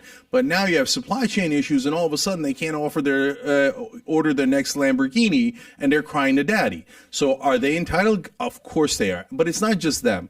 The rich and to some degree the upper middle class, their kids are super entitled these days. I mean, they'll come into a company and they'll be like, "What? It's been 3 weeks. Why aren't I the CEO?" I don't get it, right? But for poor and middle class millennials and Gen Z, they're not at all entitled. They're having to bust their ass. They got student debt everywhere. They can't afford housing. They can't afford health care. They're hurt, and they're trying to work their way out of it. And that's the silent majority of millennials and Gen Z you never see in media. And, excellent. Thank you for that. Okay, do we want to go to the next caller? Yeah, we have Cameron on the line. Go for it. Cameron? Yes, sir. How you doing? Hey, I'm all right. I'm at work right now. Let me hop in the truck. Fantastic. What do you do, by the way? I do internal French drains, so waterproof basements. Fantastic. So tell us, what's on your mind? Sorry, just ran over to the truck. Hey, Cenk, dude, this is a great podcast. I don't agree with you on anything, but sorry, I'm out of breath. God bless. That's America, brother. Hey, Cenk, you've been great on this interview, man. You've been really good. Patrick McDavid, you're a star. Dude, I live in Pittsburgh. I make $18 an hour, and I move around 3,000 pounds a day. I actually just moved up from 15 an hour. Thankfully, I was making the quote-unquote minimum wage. So my question was, how could you, as a small employer, I have $9,000 in the bank right now. As a small employer, how would you pay your employees? Because I think the argument of $15 minimum wage is a little disingenuous whenever it's just a little disingenuous whenever the government doesn't control the market prices. If the government controlled market prices, I think it would make a little more sense. But yeah, thanks, guys. Yeah. So look, there's a legit question about what do you do with small businesses if the minimum wage is $15 an hour in Kentucky, right? And so I think that you could do carve-outs. For example, if you're having under 50 employees, you're still a small business, and maybe that's a different situation. So you have to be really thoughtful about how you balance those interests, right? But overall, we have got to get to $15. I mean, I think his name was Patrick. He'll know because that's the wage he used to get until recently, Cameron. right? Cameron. Oh, Cameron. Yep. Sorry. That's Patrick. That's Patrick. That's right. So, Cameron, brother, $15 an hour is about $31,000 a year. That isn't a lot of money at all. You could barely live on $31,000 anywhere, right? California, sure, that's impossible, right? New York, it's impossible. But Kentucky, it's hard on $31,000. Especially if you throw a kid in the mix. Yeah, of course. So we have got to try to get people to that bare minimum. Right now, the actual federal minimum wage is $7.25. And you think, oh, nobody gets paid that. That's not true. A lot of people get paid that. And you know what that gets you? That gets you $15,000 a year. That's poverty, below the poverty line. Yeah, that is. How the hell are you supposed to live on that? But what happens if you're 16? It's your first job, But look, That's such a misnomer. I hear you. Does that happen? Of course it happens, right? But is that the average minimum wage worker? No. 40% of women make under $15 an hour. 47% of blacks make under $15 an hour. So this is a giant portion of our economy, and we have got to get them to a living wage. And by the way, Cameron and almost all the callers, they're saying, hey, this is a really interesting conversation. And they didn't know this about me. Like they were having this conversation, and they didn't know the full context of my thoughts. Why do you think that is? That's because of what Patrick mentioned before. And the right wing will take, and now the fake left wing will take videos of me totally out of context, and they'll make it seem that I'm someone that I'm not at all. And then they'll ascribe positions I don't even have to me.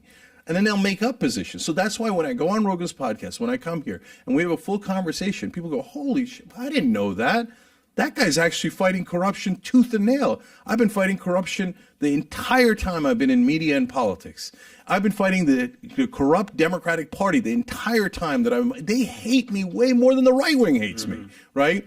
But you've got to be honest and principled. You've got to have actual principles and apply them to the facts at hand.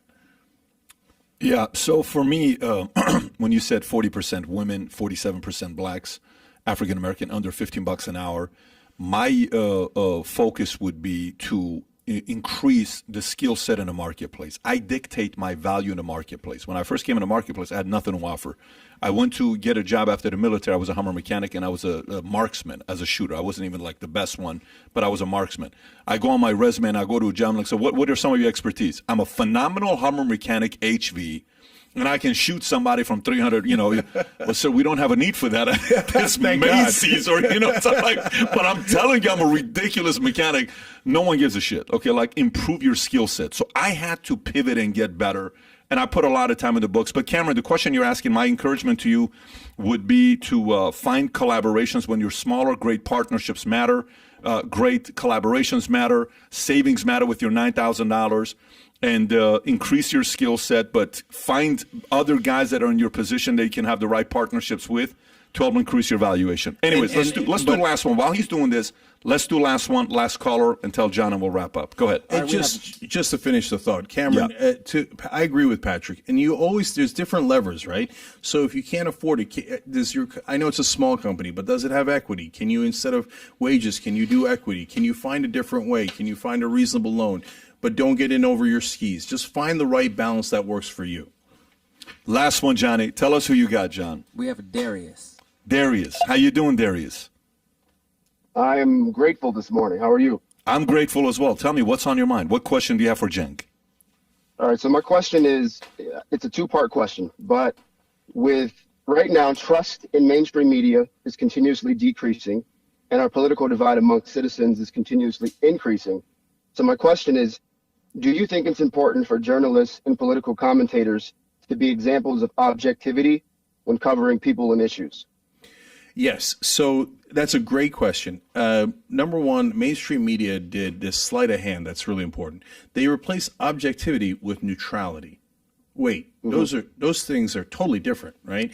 Objective is the Lakers. Okay, now my second part to that question is, if you agree that that's important, how would you rate yourself on your media company and what you put out? How would you rate yourself in terms of the pursuit of objectivity on a scale of 1 to 10? So to finish the point, brother, so objective for straight reporting is the right standard, not neutral, okay? You don't say both sides are equal. Well, it depends. Are they equal or aren't they equal, right? You have to be objective about the facts.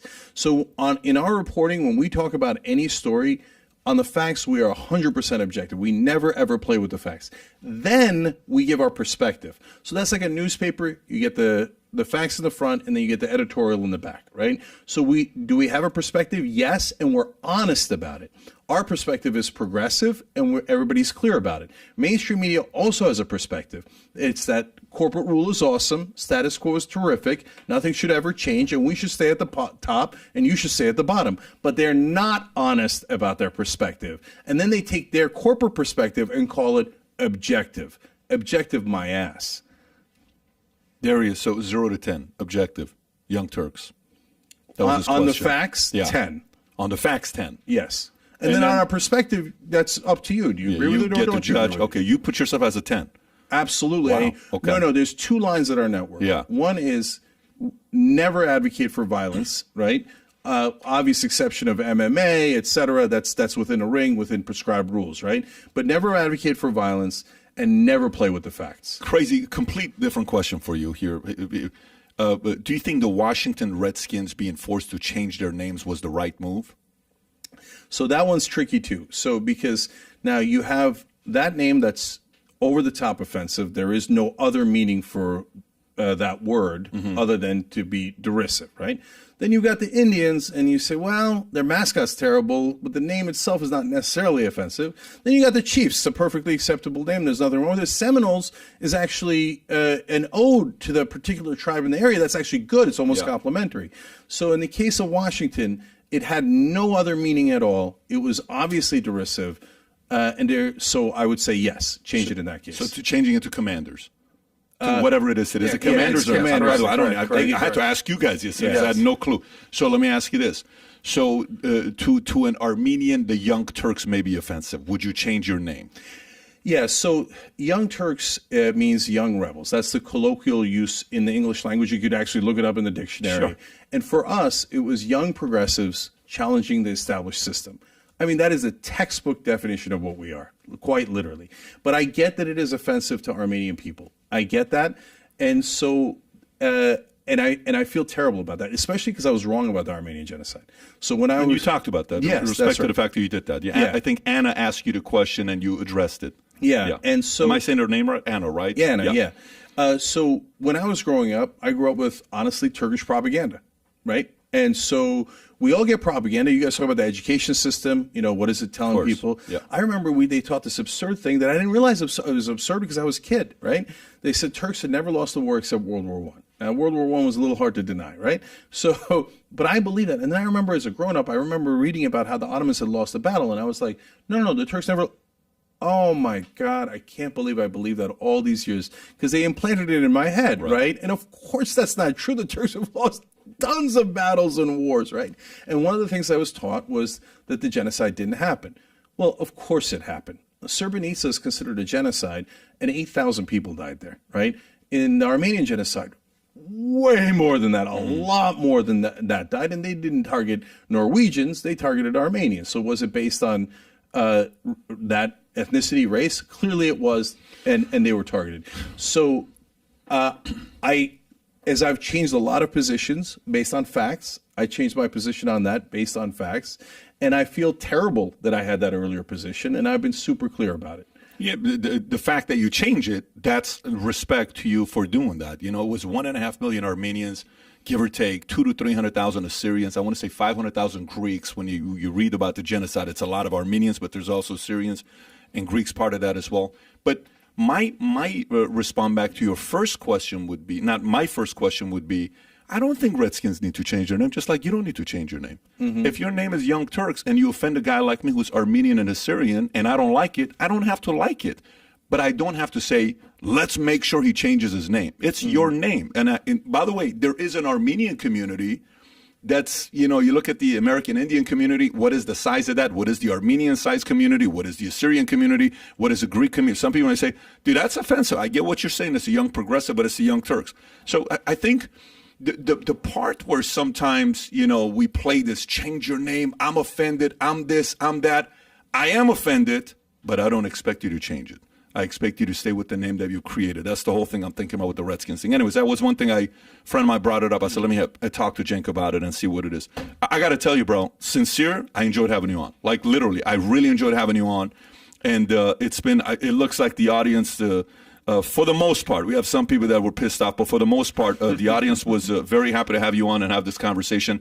Gang, I don't know who we have next week. Can you tell us who we have next week? We got Ken Golden Monday. Ken Golden Monday. Kevin Farley Tuesday. Kevin Farley, Chris Farley's brother. Tuesday. Dave Rubin Thursday. Okay. And who Joe else? Jorgensen Friday. Joe Jordan? Joe Jorgensen. Joe Jorgensen. And possibly another special guest on. So we don't want to say it until we confirm it. So trying to work one in. But we got a good week next week. We got a busy week next week, but this was a fantastic week to finish the week.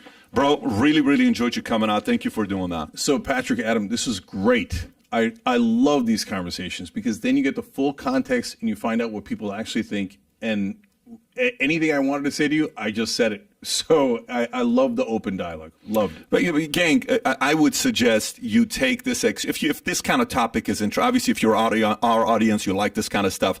I suggest you do sit down and watch this with your peers. I agree with Cenk here. I agree with Pat here. I disagree with both of them here. I agree with both of them here. This is how I get better. I get better by watching debates, and today's show, I hope, was good for you guys. Appreciate you guys for being with us. We appreciate you. It was the longest one ever. Thank you for your loyalty. Thank you for your time. Have a great weekend, everybody. Take care. Bye-bye, bye-bye, bye-bye.